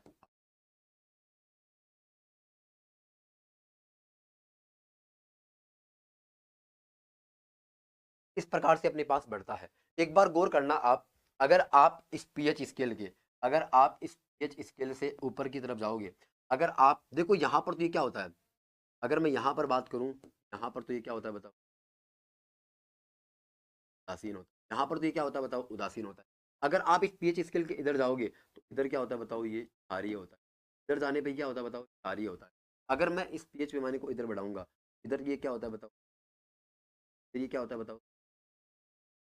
इधर ये क्या होता है बताओ? अम्लीय होता है। इसका मतलब आपने देखा होगा कि इस पीएच पैमाने को अगर मैं इस बिंदु से यहाँ तक ले जाऊंगा, इस बिंदु को मैं यहाँ से यहाँ ले जाऊंगा, इसका मतलब उदासीन के अगर इधर जाएंगे तो क्षारीय होता है, अगर उदासीन से अपन इधर जाएंगे तो क्या होता है? अम्लीय होता है।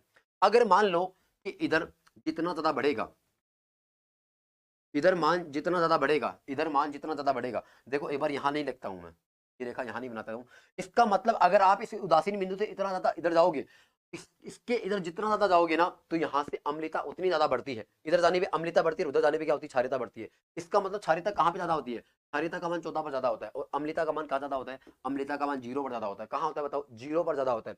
तो आपको ये ध्यान में रखना होगा। अब एक बार गौर करना आप, अब एक बार मान लो, अगर कोई आपसे पूछ ले कि 0 के ऊपर कौन कौन से अमल होते हैं, क्या क्या होता है, तो अगर आपको ये बताना है, तो आपको ये बताना है कि जो 0 और 1 है, इसके बीच में कौन सा अमल होता है? इसके बीच में होता है H2S। 0 और 1 के बीच में क्या होता है बताओ? H2SO4 होता है। अर्थात यहां पर अगर कोई आपसे पूछे तो यहां पर होता है सल्फ्यूरिक अम्ल।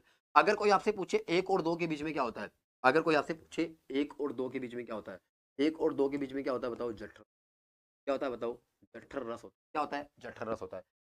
अगर कोई आपसे पूछे 2 और 3 के बीच में क्या होता है, तो आप क्या बताओगे बताओ? नींबू बताओगे। आप यहाँ पे लिख सकते हो HNO3। HNO3 की रेंज भी क्या होती है? इतनी ही होती है। इसका मतलब अगर 0 और से 1 के बीच में क्या होता है? H2SO4। 1 और 2 के बीच में जठर अर्थात HCl हो जाएगा।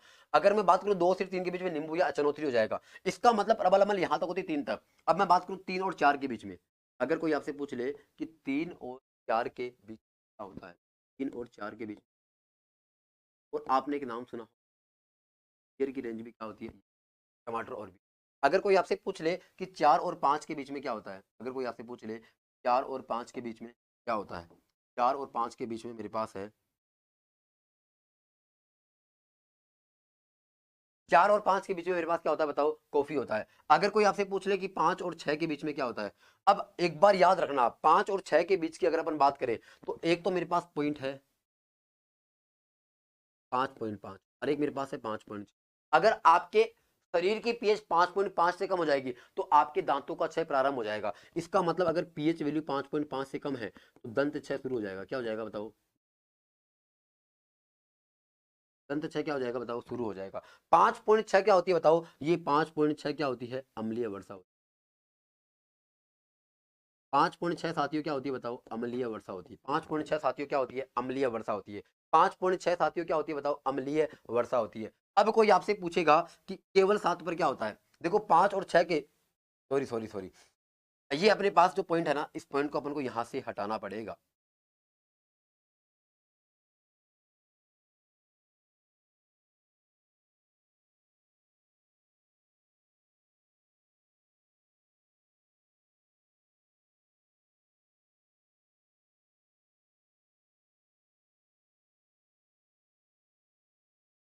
अब एक बार गौर करना। अब अगर मैं बात करूं यहां पर, ये जो है ना अपने पास, ये था 6 और 7 के बीच में।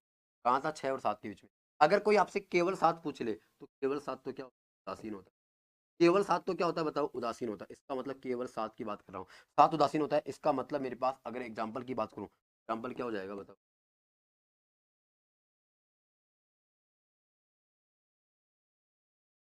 आसूत जल। क्या हो जाएगा बताओ, आसूत जल। अगर कोई आपसे पूछ ले कि 7 और 8 के बीच में क्या होता है, 7 और 8 के बीच में होता है 7.4। 7.4 किसका होता है बताओ, 7.4 किसका होता है बताओ, सॉरी सॉरी सॉरी, ये 5.6 ही होगा, सॉरी। अपन बार बार गलती कर रहे हैं देखो।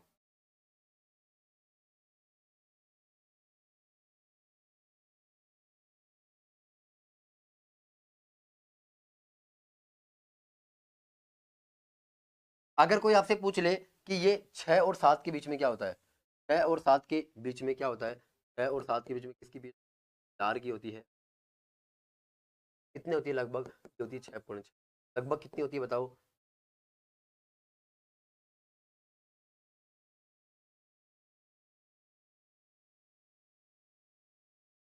किसकी होती है बताओ, लार और दूध की होती है, लगभग 6 और 6। अगर मैं बात करूं यहाँ पर रक्त हो जाएगा, अपने पास क्या हो जाएगा, आंसू हो जाएगा। अपने पास क्या हो जाएगा बताओ, हाँ हो जाएगा। पास क्या हो जाएगा, ये की भी कितनी, इसका मतलब 7 और 8 के बीच में लगभग 7.4 के ऊपर किसकी होती है बताओ, इसकी होती है। 5.5 हो गया सर, मुझसे गलत हो गया, पीएच माने की हो। Okay okay okay. एक बार गौर करना आप, एक बार गौर करना। अगर कोई आपसे पूछे कि 8 और 9 के बीच में कौन सा होता है तो आपको याद नहीं रखना है। अब आपको याद रखना है 13 और 14 के बीच में क्या होता है, 13 और 14 के बीच में क्या होता है, 12 और 13 के बीच में क्या होता है, के ओ। क्या होता है बताओ, के ओ। अगर कोई आपसे पूछे कि एकदम 10 नंबर पे क्या होता है, अगर आपसे पूछे एकदम 10 नंबर पे क्या होता है, कहाँ पर एकदम 10 नंबर, यहाँ पर, यहाँ पर अपने पास क्या होता है, एम जी, क्या होता है बताओ, एम जी एच टू। तो आपको क्या करना है साथियों, ये याद रखना है, आपको ये याद रखना है कि कहाँ पर क्या होता है, कहाँ पर किसकी रेंज क्या होती है। तो ये देखो मेरे पास, मैंने आपको पूरा बता दिया। हाँ कविता जी, अब बिल्कुल टाइम हो गया है, अब आप निश्चिंत रहिए, जल्दी अपन क्लास ऑफ कर देंगे। अब मुझे एक चीज बताइए, आपको ये सारा का सारा चैप्टर समझ में आया होगा। देखिएगा, लंबी क्लासें रहती है ना, उसका फायदा क्या होता है, उसका फायदा ये होता है कि अपना सिलेबस जल्दी हो जाएगा। देखो, अपने इस क्लास के अंदर पूरा अमल, क्षार और लवण पूरा पढ़ लिया है। कहीं भी आपको कहीं कैसी भी दिक्कत नहीं आएगी। आप बार बार मेहनत करिए, आप बार बार ऑब्जेक्टिव सवालों को लगाइए, आपका एक भी सवाल नहीं था। अब देखो, अपन जल्दी ही अलविदा लेंगे। मैं आपको जाते समय मैसेज दूंगा, क्योंकि मैं टीचर हूं तो आपको एक संदेश देना चाहूंगा कि आपको बार बार पड़ेगा, आपको बार बार अपनी मेहनत को बढ़ाना पड़ेगा। अगर आप जितनी ज्यादा मेहनत करोगे, जितने ज्यादा प्रयास करोगे, आपके सक्सेस होने के चांसेस उतने ज्यादा बढ़ेंगे। और आपको पता होगा, सर्दी का टाइम चल रहा है, आपको ध्यान रखना होगा अपने स्वास्थ्य का। अगर स्वास्थ्य गड़बड़ तो आपकी तैयारी गड़बड़, क्योंकि डेफिनेटली उसका सीधा समानुपाती होता है। तैयारी अच्छी कब होगी, जब आपका स्वास्थ्य अच्छा होगा। तो आपको अपने स्वास्थ्य के ऊपर ध्यान रखना होगा, सर्दी का ध्यान रखना होगा, सर्दी का पूरी तरीके से आपको जाब्ता रखना होगा। चलिएगा, अब अपन अलविदा कहते हैं। चलो साथियों, आपका बहुत बहुत धन्यवाद इस प्लेटफॉर्म से जुड़े रहने के लिए। चलो अपन जल्दी ही मिलते हैं। Bye bye, take care.